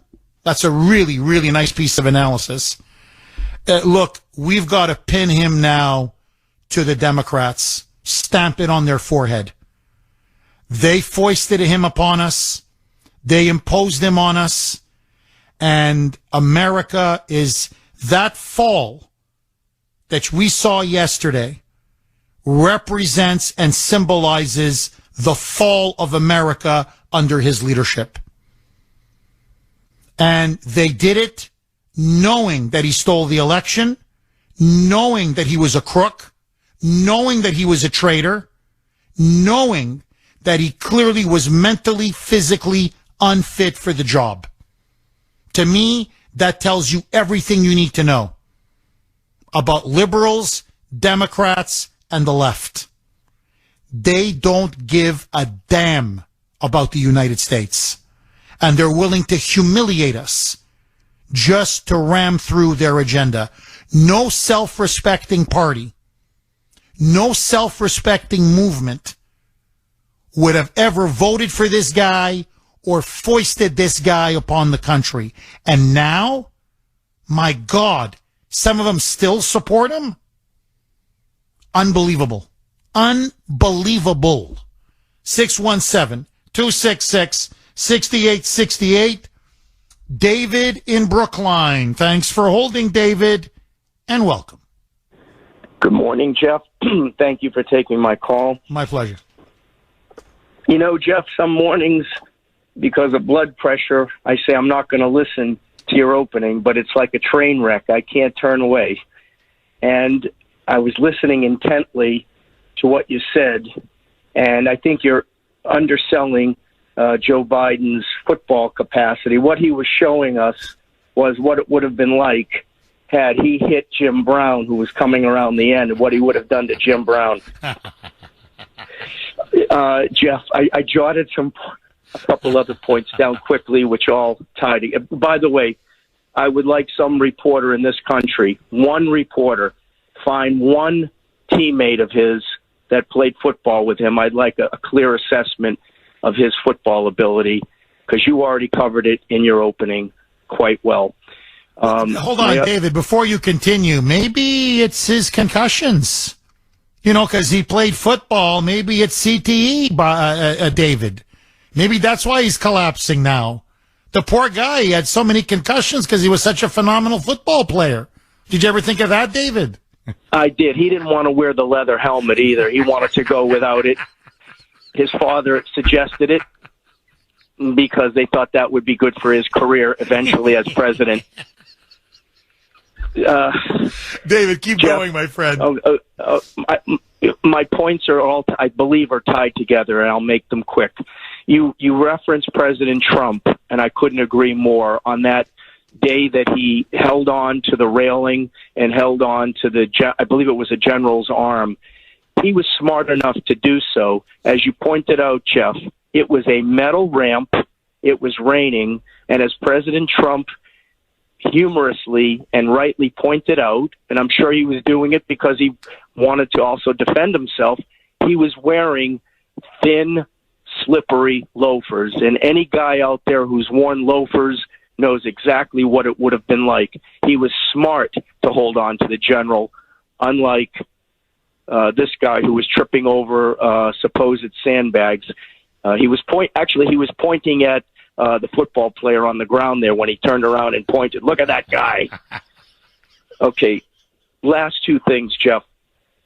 President Obama, when he said he wanted to transform America, part of that was to heap shame on us. And no, they're not going to get rid of Joe Biden because they like this. When America is shamed, who gets stronger, Jeff? China. The more that they make us look weak and ashamed, the stronger China looks to other countries in the world. So they're enjoying this. There is no more shame in the Democratic Party. And my last point, Jeff, and it kind of ties into this, you know, the Democrats talk an awful lot about how they care about the individual and diversity. And I was thinking of this the other day. There is some other, not the gay pride, but there's another Pride Month going on. But in reality, what they're doing, Jeff, as you've pointed out in the past, they're dividing us. It's tribalism, divide and conquer. And the irony is they talk an awful lot about empowering the individual, but what they're really doing is trying to bring down the middle class and make an entire workforce of working drones for the globalists. So in reality, make us all the same. They don't care anything about any of these groups that they say they care about. Oh, you're dead on. David, you're absolutely dead on. Look, they use these groups the way they're using Biden. I mean, that's why I said this earlier. I said, look, I don't like the guy. I mean, he's a traitor. And Comer's going to prove it now. And we know, by the way, to be honest, we even know. I don't even need to see the document, and I'll tell you why. Because the fact that the FBI is fighting so hard to cover it up, and now Ray has admitted that the bribery document exists, so I know he's guilty. I know he's guilty as sin. Never mind all the other evidence of everything else that he's done and been complicit in. But just in terms of this document, that they are fighting tooth and nail and have been covering it up and doing everything in their power to suppress it, prevent it from being known, prevent it from coming out. So I know that this guy has sold our country down the river for money. And I can't think of anything lower or more disgusting or more despicable. But I'm just saying this from a human point of view. Doesn't his wife care for him? Like, does everybody use everybody? Is it really that sick and degenerate a family? Like, I know Hunter wouldn't have anything without his old man because he was the middleman for the crime family. But doesn't anybody have just a scintilla of love for their father? The daughter, the son, or the love of a spouse or whatever it may be, and say, look, you're becoming the butt of jokes. You didn't just fall. You tripped over a black sandbag. You can't even see where you're going. Like, come on. Enough is enough. And, I'm not a big fan of Sean Hannity, but as I played in the cut earlier, I think he's right. I don't think the guy knows what day it is. I really don't. So you look at this and you ask yourself, where's the wife? Where are the kids? Where's the family? Like, just out of basic respect for him, for you, for your family, for the Biden name. Look, I'm telling you, I never would allow my father to endure 1/1000th of the humiliation that Joe Biden has over the last couple of years as president. And now, yesterday said it all. It said it all. The man is finished. 8:49 on the great WRKO. Jeff Kuhner, Boston's bulldozer. 617-266-6868 is the number. Okay, my friends, biggest story in the world right now. The President of the United States, massive fall on the stage after he delivered a commencement speech at the Air Force Academy for their graduating cadets. And now everybody is saying it. Is Biden finished? Mentally, physically, is he now no longer fit to do the job? Is it time for him to go? Did you see the fall? What was your reaction to the fall? And has he now become a walking source of shame and a national disgrace? 617-266-6868. Lines are loaded. John in Peabody. Thanks for holding, John, and welcome. The great and all powerful Kuhner. John, how are you, buddy? How you doing, pal? Hey, Jeff, let's not forget FDR was in a wheelchair, but at least his mind was sharp, okay? But Biden's mind is in a wheelchair. Let's put it that way. I think it's time, and I think you hit upon it a few minutes ago. It's time to talk to Dr. Biden, Jill herself, and start asking questions. What's going on here? Are you feeding this guy pills to function? Are you changing his batteries every night? Are you untangling the strings from this marionette? What's going on?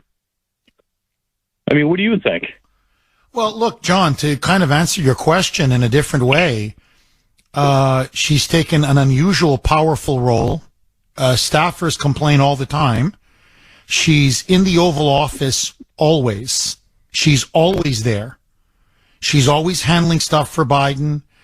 He's notorious that he gets up very late. President should be up by 4 or 5 in the morning at the absolute latest. This guy, 9:30, 10 o'clock. He doesn't get security briefings in the morning. So she's intimately involved in almost every aspect of his life, every aspect of his presidency. She's basically moved into the Oval Office. I mean, this has been widely reported. This is no secret. So it reminds me a lot of Woodrow Wilson and his wife. Woodrow Wilson had a debilitating stroke. And for the last year and a half of his presidency, it was his wife and his top advisor who were running the country.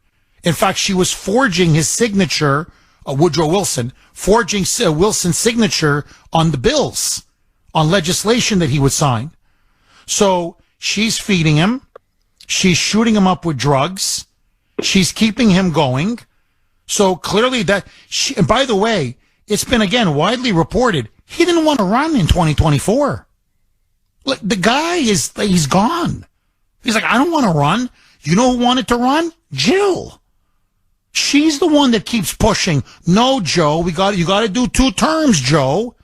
She loves being first lady.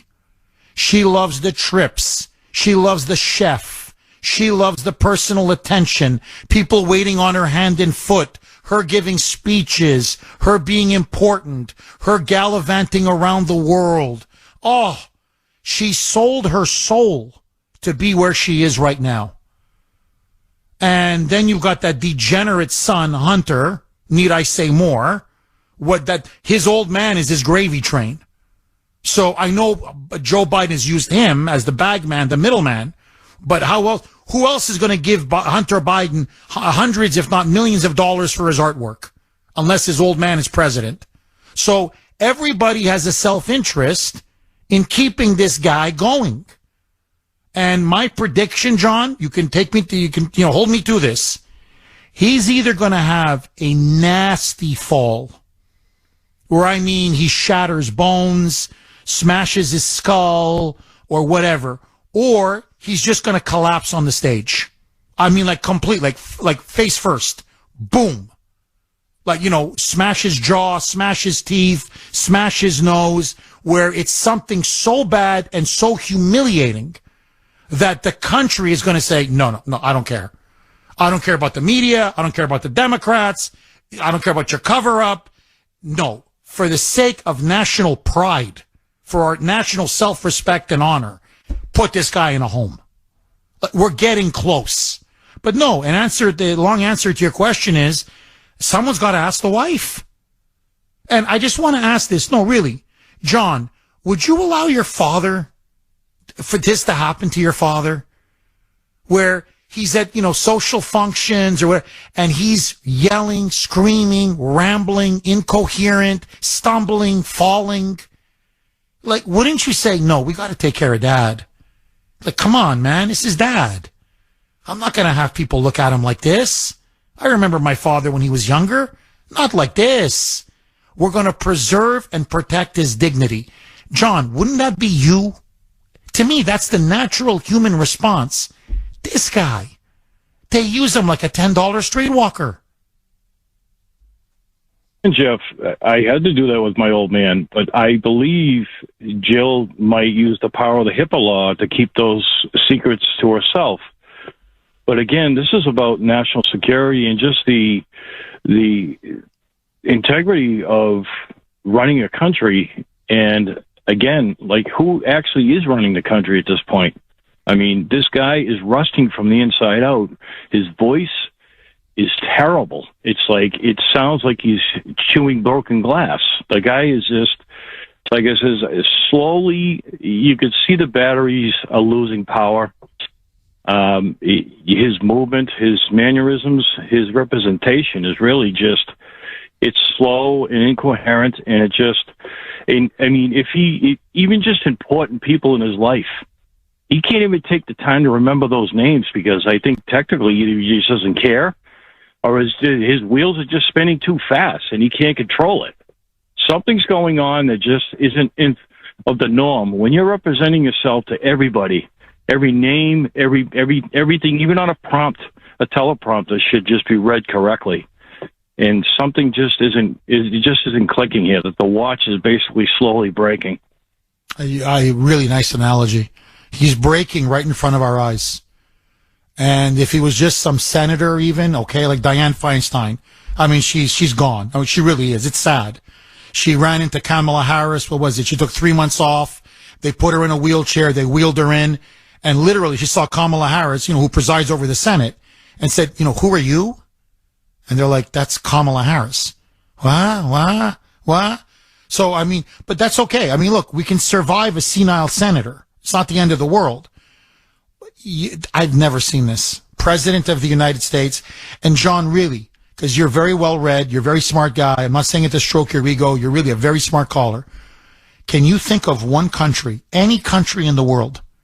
I know we're saying, well, what is this sent to Russia, China, Iran, North Korea, our adversaries, but just forget that. Any country in the world, I'm not kidding, El Salvador, Guatemala, Yemen, I don't just pick your country, any country. No one tolerates this.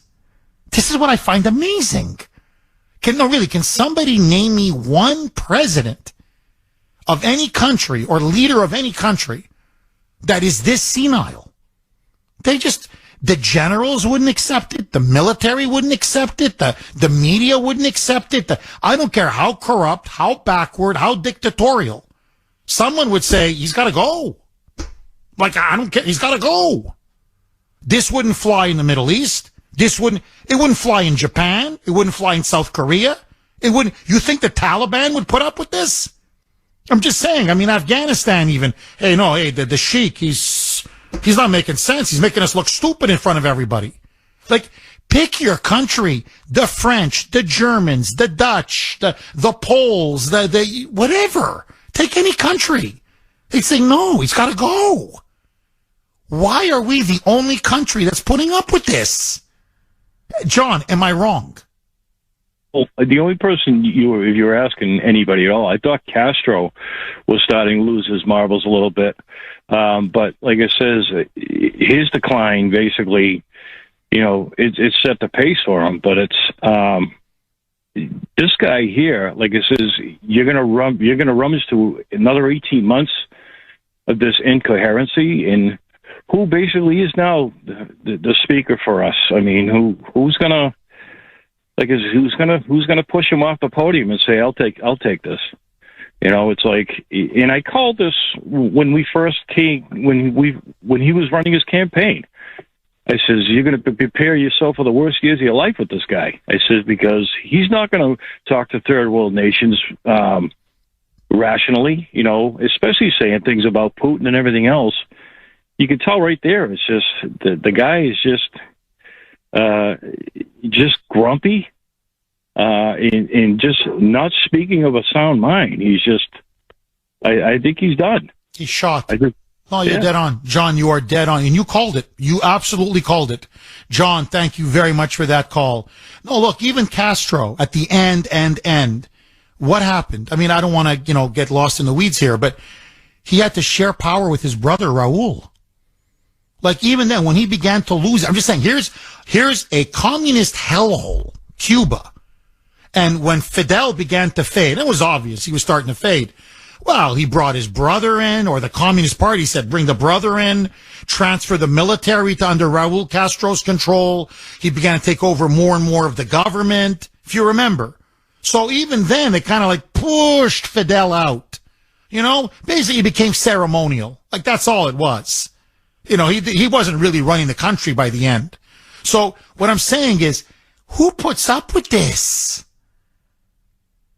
And to me, I just can't this is what I can't wrap my mind around. How much more evidence do you need? How much more evidence do you need? And you still have these liberals. Are they that mindless? Like, really? Zombies? Sheeple? Like Elizabeth Warren? I don't care. Anybody? Nobody in the party comes out and says, hey, look, I hate to be the skunk at the party, but he's got to go. He's just got to go. Nothing. Where's Schumer? Where's Warren? Just name some of the grand poobahs of the party. Anybody saying, no, it says, look, Joe, we feel for you. Thank you. But it's time for Kamala to take over. Like, just forget it. It's over. Where's the New York Times? Where's the Washington Post? The big liberal paper saying, look, for the good of the country, we got to say the quiet part out loud. Joe Biden needs to step down. Frankly, he's got to go to a home. No, the New York Times did a huge piece, front page piece, saying, quote, in the modern administrative state, i.e. the government has become so big, so powerful, so complex, with so many bureaucrats running it, basically the deep state, that you can just have a figurehead. Literally, their argument was, it doesn't matter if you're a mental vegetable. That was their argument. It doesn't matter. If he's just a figurehead, or as long as he can sign the bills. That's it. Sign the executive order. Like, grab his hand and have him just put his signature on that piece of paper. That's all that matters. The level of moral and intellectual and, frankly, civic corruption, I've never seen anything like it. And just super quick, let's just flip it. Indulge me for a second. Trump fell down the stairs of Air Force One. Trump went biking at Mar-a-Lago and fell off the bike. Trump gives nothing but one rambling, bizarre, incoherent speech. Not making any sense, literally. Just bumbling, saying, what is he talking about? Lost on stage repeatedly, shuffling his feet with his mouth wide open and his hands in a very firm, like jerky-like position. Trump completely collapsing on stage, tripping over a black sandbag, and on the ground, on his knees, his hands looking around, all lost and frightened, flailing, pathetically, pitifully. And it's like, I can't get up. I can't get up. I can't get up. They would have invoked, forget resign. They would have invoked the 25th Amendment so fast, your head would spin. Trump wouldn't survive 24 hours in that state.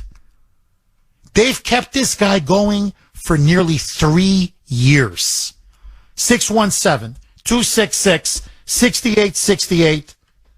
John in Braintree. Thanks for holding, John, and welcome.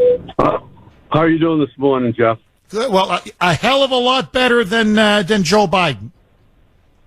Well, that's not saying much, Jeff. Come on, man. You know that. John, I'm thinking Kuhner country. We're gonna do a little fundraiser. We're gonna get him a walker. I don't want to see him fall like this anymore, John. We're gonna buy him a walker. We'll even put a presidential seal on it just to make him feel better, with a hat and some bells. And so the poor guy won't keep falling like this.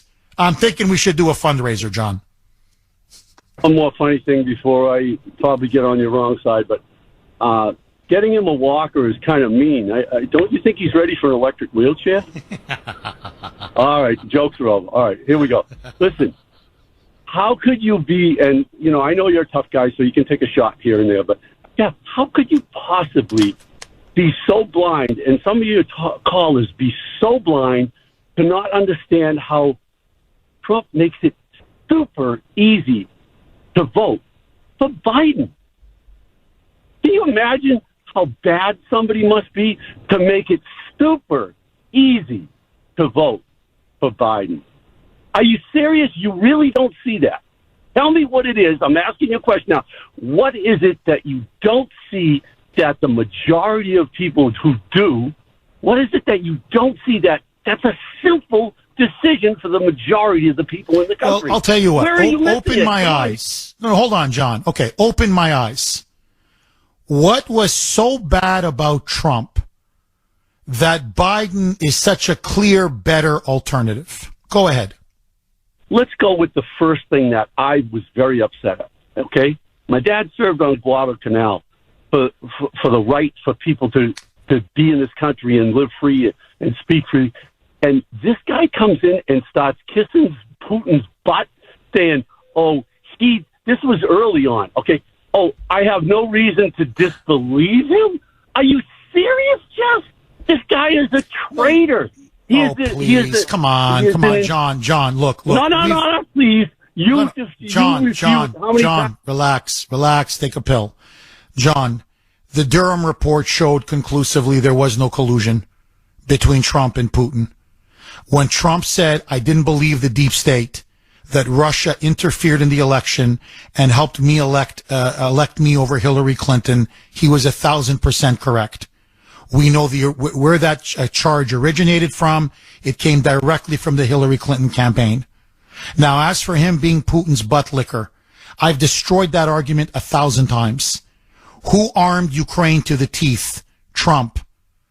Who drilled baby drill, which dropped the price of oil and energy, which, if you know anything about Russia, is the lifeblood of that regime? Trump. Who took on Putin's puppet in Venezuela? Trump. Who was the one that contained Putin for 4 years in office?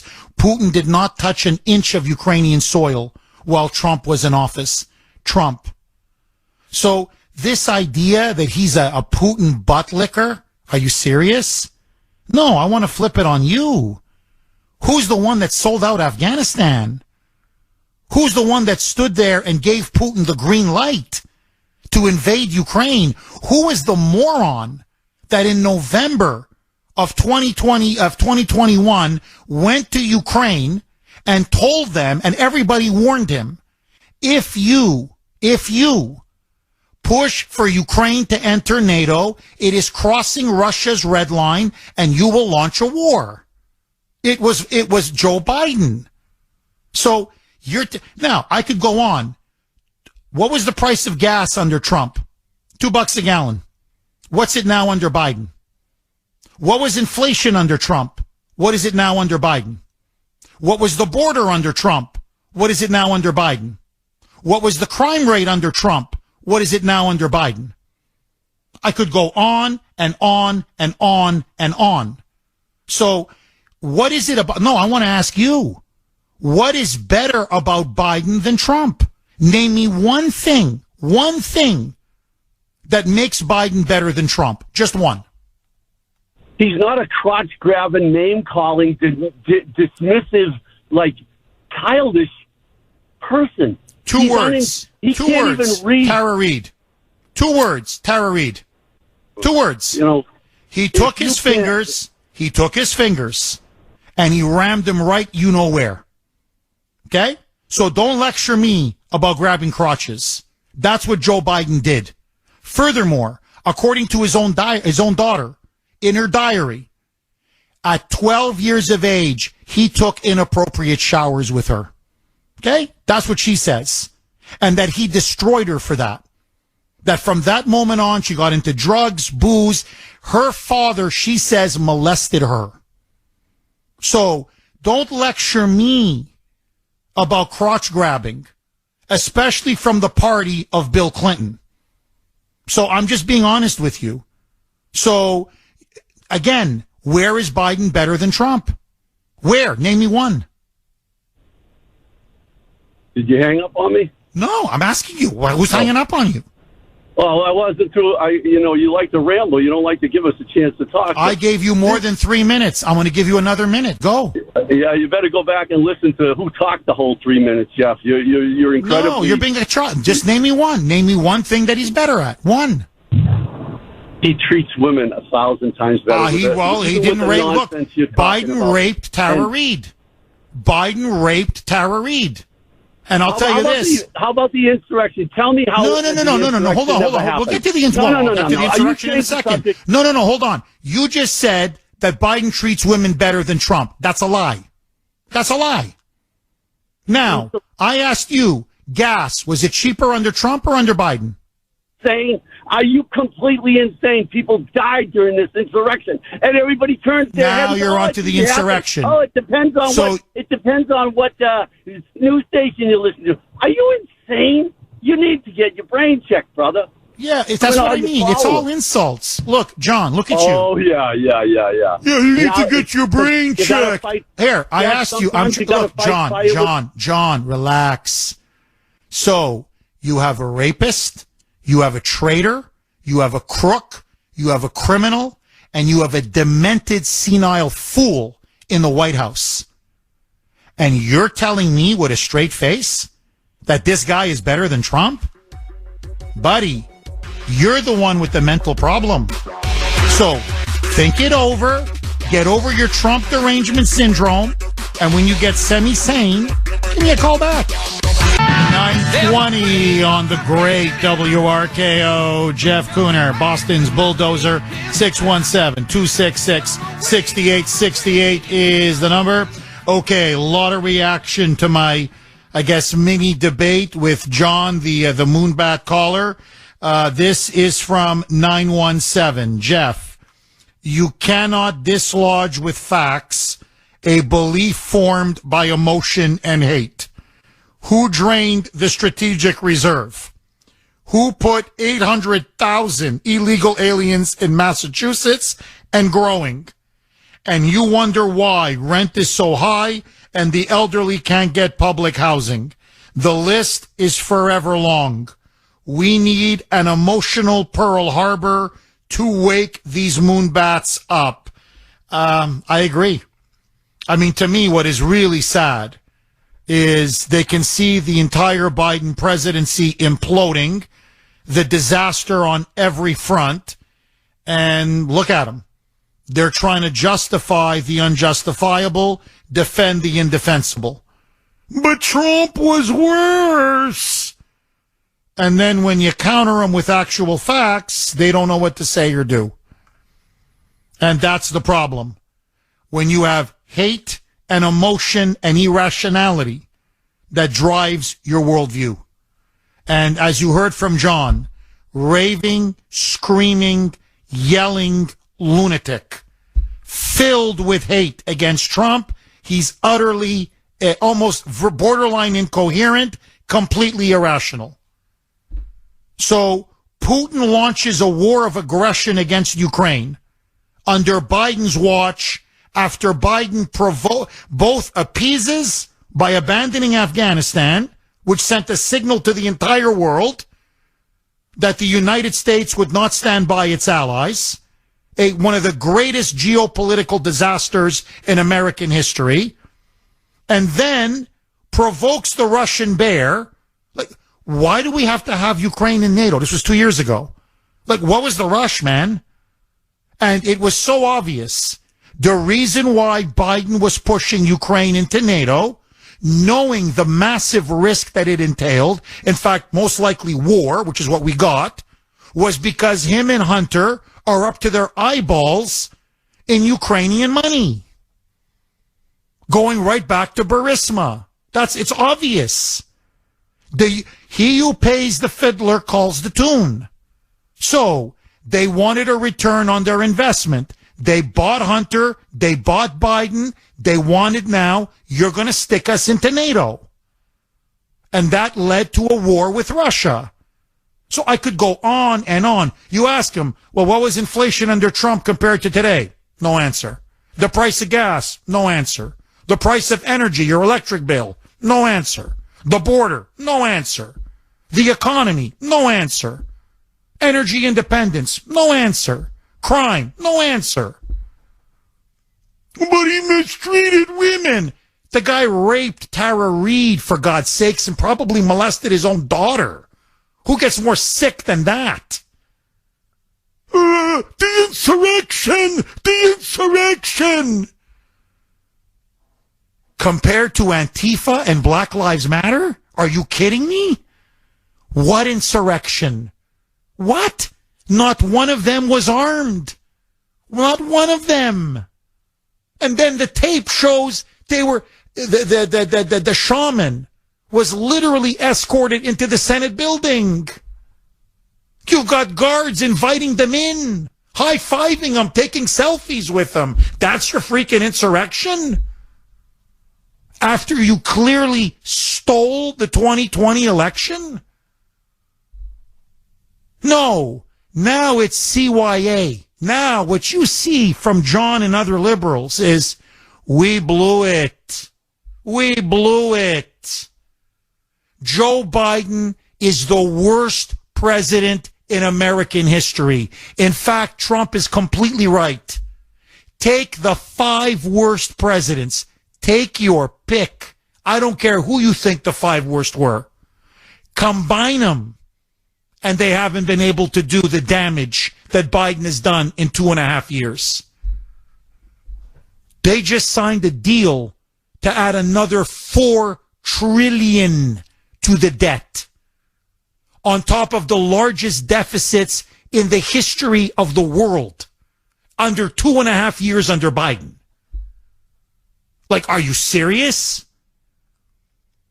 And you're not letting me talk. Go. Do you want a minute, 2 minutes, 3 minutes? Oh, I hate Trump. I hate you. That's your answer? I hate you?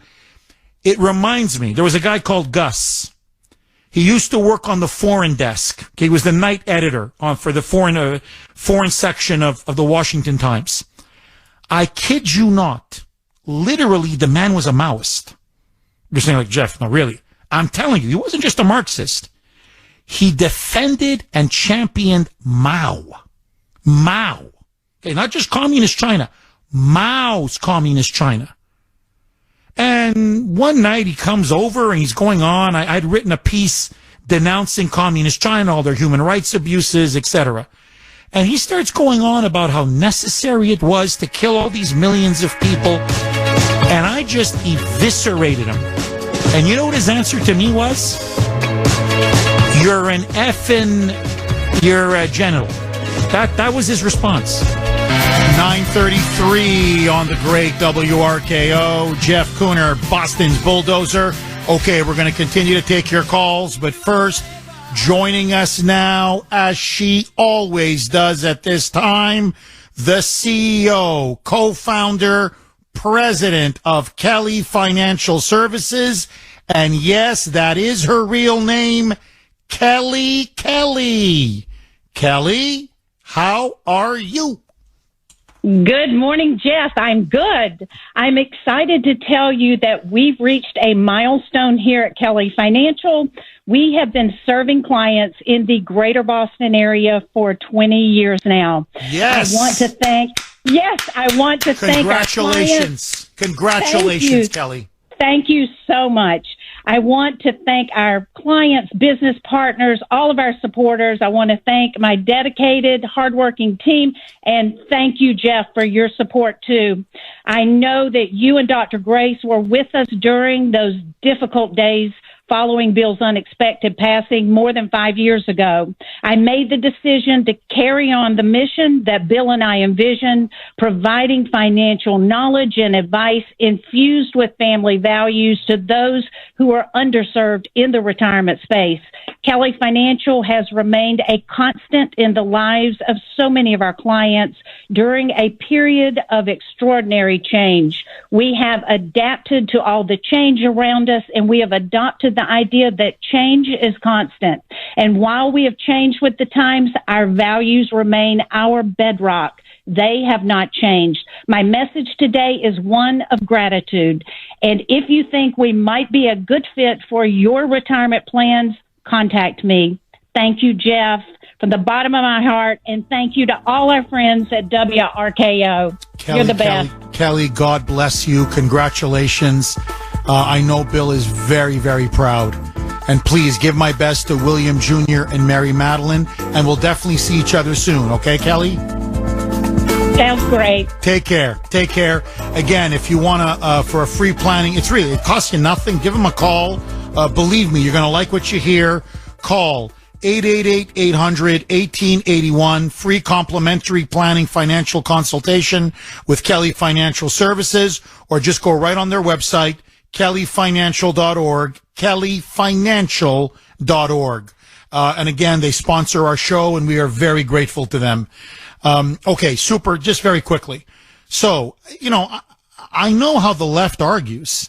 So as I was mentioning before the break, we had this foreign editor on the nighttime desk at the Washington Times. His name was Gus. I'm telling you, he was a Maoist. just a huge admirer of Mao's China. And he was angry with me. I wrote a piece criticizing communist China, their human rights abuses, the threat to their neighbors, the threat to the United States. So he tries to debate with me about how Mao was good for China. And I'm like, he killed 60 million people. And not only did he kill 60 million people, there was forced starvation that he caused, which led to cannibalism. So I remember at one point, like the newsroom just starts laughing because I'm just ripping him apart. I'm like, they ate him. They didn't just kill him. You want to know how brutal this regime was? They ate him. You know what his response to me was? I can't say it on the air. I have to clean it up. Very calmly. He was getting angry. Then he just stopped. And he looked at me and he said, you know, you're the F-bomb. You're an effing, you know, the male genital part. It rhymes with brick. Okay, you know you're an effing brick. And that's it. I looked at him and I said, that's your rebuttal? I'm an effing brick? Like that's all you've got? That's it? That's where the never Trumpers are right now with Joe Biden. That was John, that previous call. Essentially, that's what he's saying. You're an effing brick. That's what he's saying, essentially. Like, like the whole worldview is collapsing around him. So that's what you're dealing with. Pure hate, pure emotion, and this utopia that this bubble that they've lived in their own mind, this propaganda machine that they just keep feeding it over and over. Trump bad, Trump evil, worst man ever, worst president ever. Oh my God, can't you say that Biden was an easy choice compared to that monster? And you're like, well, what did he do that was so bad? Okay, you don't like him, you don't want to vote for him, I get it. But how can you rationally, looking at the Biden presidency, there's no comparison. Trump was an infinitely better. I mean, it's like, come on. I mean, they're on different planets. So you run down price of gas, inflation, the economy, I don't know, crime, the border. Or just take your pick. Just take your pick. Under Trump, we had peace and prosperity. Under Biden, we have war, poverty, and decline. The fall of America. The fall of America. And yesterday, his fall symbolizes the fall of America. And mark my words, this guy is making Jimmy Carter look good. The only guy that's happy under Joe Biden is good old Jimmy. Because Jimmy now saying, hey, seriously, I'm not the worst president now. Don't look at me, man. To all of you who lived during the Carter years, you know, and I mean, I was a young boy then, but I remember the Carter years. They were horrible years. Stagflation, decline, Afghanistan, the Iran hostage crisis. It was a disaster. I swear to you, Jimmy Carter was better than Joe Biden. I don't even think it's close. 617-266-6868. UFO in Brockton. Thanks for holding, UFO, and welcome. Thank you, Jeff. Two important points, Jeff. First, about Biden's fall, and the second one is about how to get Christopher Wray's document turned over today. First of all, on Biden's fall, have you ever considered the fact that the sandbags were purposely put where they were to make him fall? You're saying like what? He was, UFO, he was sandbagged? Is that what you... Well, I didn't say it was strategically placed those sandbags because someone wanted him to fall. In other words, sandbag / sabotage, right? Yes. Someone's going to probably try to make him fall in the future. The second point, I just wanted you to consider that. You know, might have not have been an accident. Those bags were exactly where they were. Well, I got to tell you, the military can't stand him. They really can't. The rank and file despise him. So, you know, honestly, UFO, you may be right. I mean, I don't know. I have no evidence. But, you know, you may be right. I wouldn't put it past them. Ability. Can I mention something about Christopher Wray? Yeah, please, quick, go. Yes, Okay, yes, quick. UFO. Can't we get 50 to 100 Republican congressmen now to get up from behind their office chairs, get up, go in the street? A couple of them should have been former drill sergeants. Organize and march straight to his office now, disrupting traffic and everything else in Washington. March straight to Christopher Wray's office and demand that paper now. You'll have TV coverage because they're like, what the hell's going on here? So you'll get the TV coverage, and if Christopher Wray says, I don't have the copy now, pull out, they've got to have a copy of it, so pull out your own copy and show the TV news channels. Well, my understanding, UFO, is what's going to happen is on Monday, this is Ray's final deadline, and they've said you either hand it over or we will hold you in contempt. Now, what they're saying is if you give us a redacted document, in other words, it's all blacked out, it's just black lines, then that's naked cover-up, naked obstruction of justice, naked stonewalling, and Ray's going to be held in contempt. And I'm telling you, if they do that, if the FBI hands over a redacted document, Biden, guilty as sin. Guilty as sin. It's pure confirmation. It is the smoking gun document, and they're trying to suppress it. Either way, Biden is going down. 9:48 on the great WRKO. Jeff Kuhner, Boston's Bulldozer. 617-266-6868 is the number.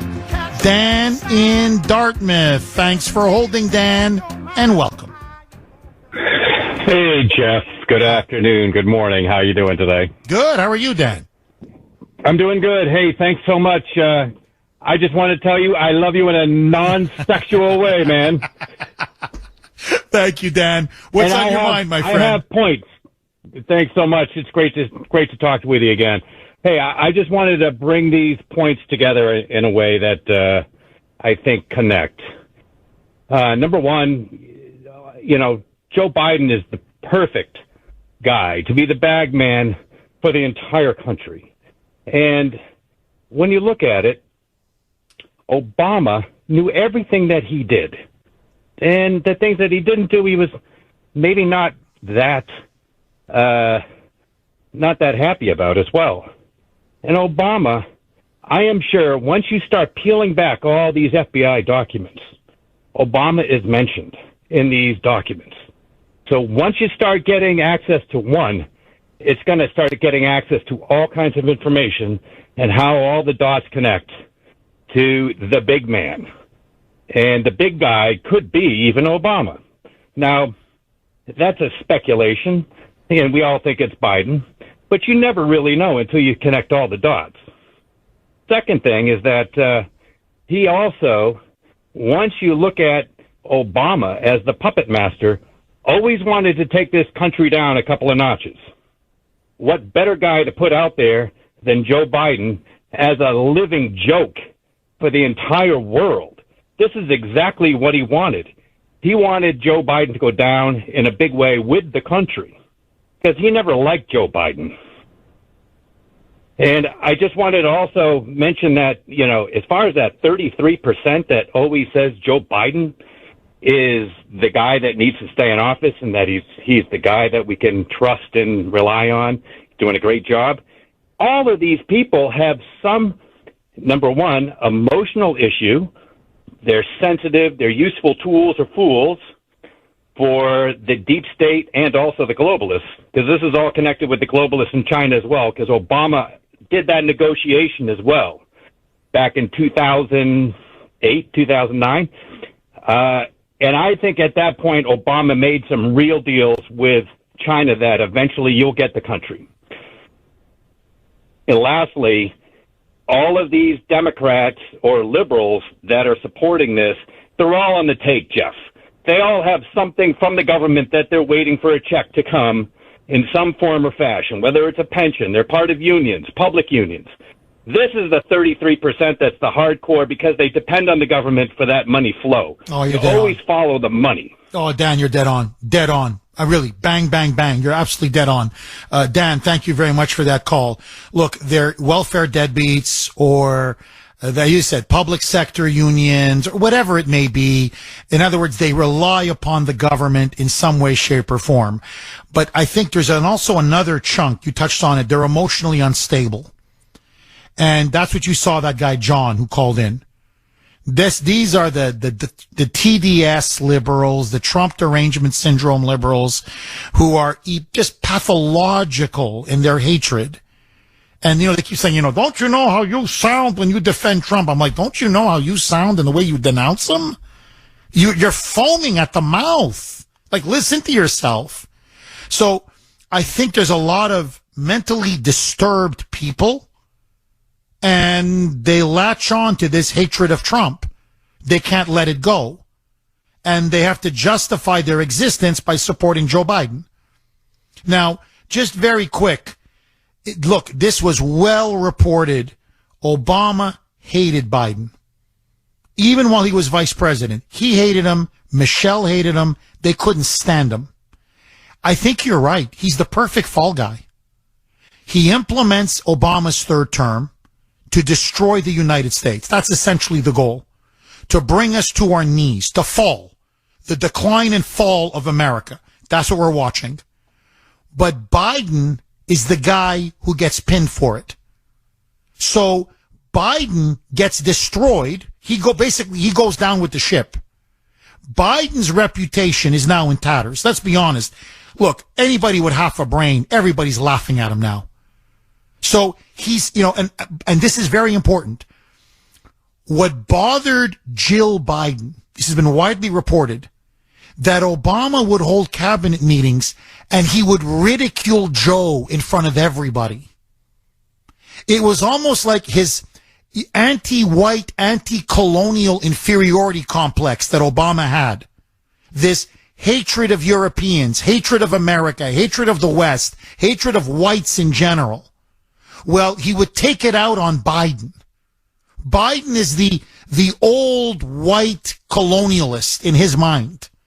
And so he would mock Biden every meeting,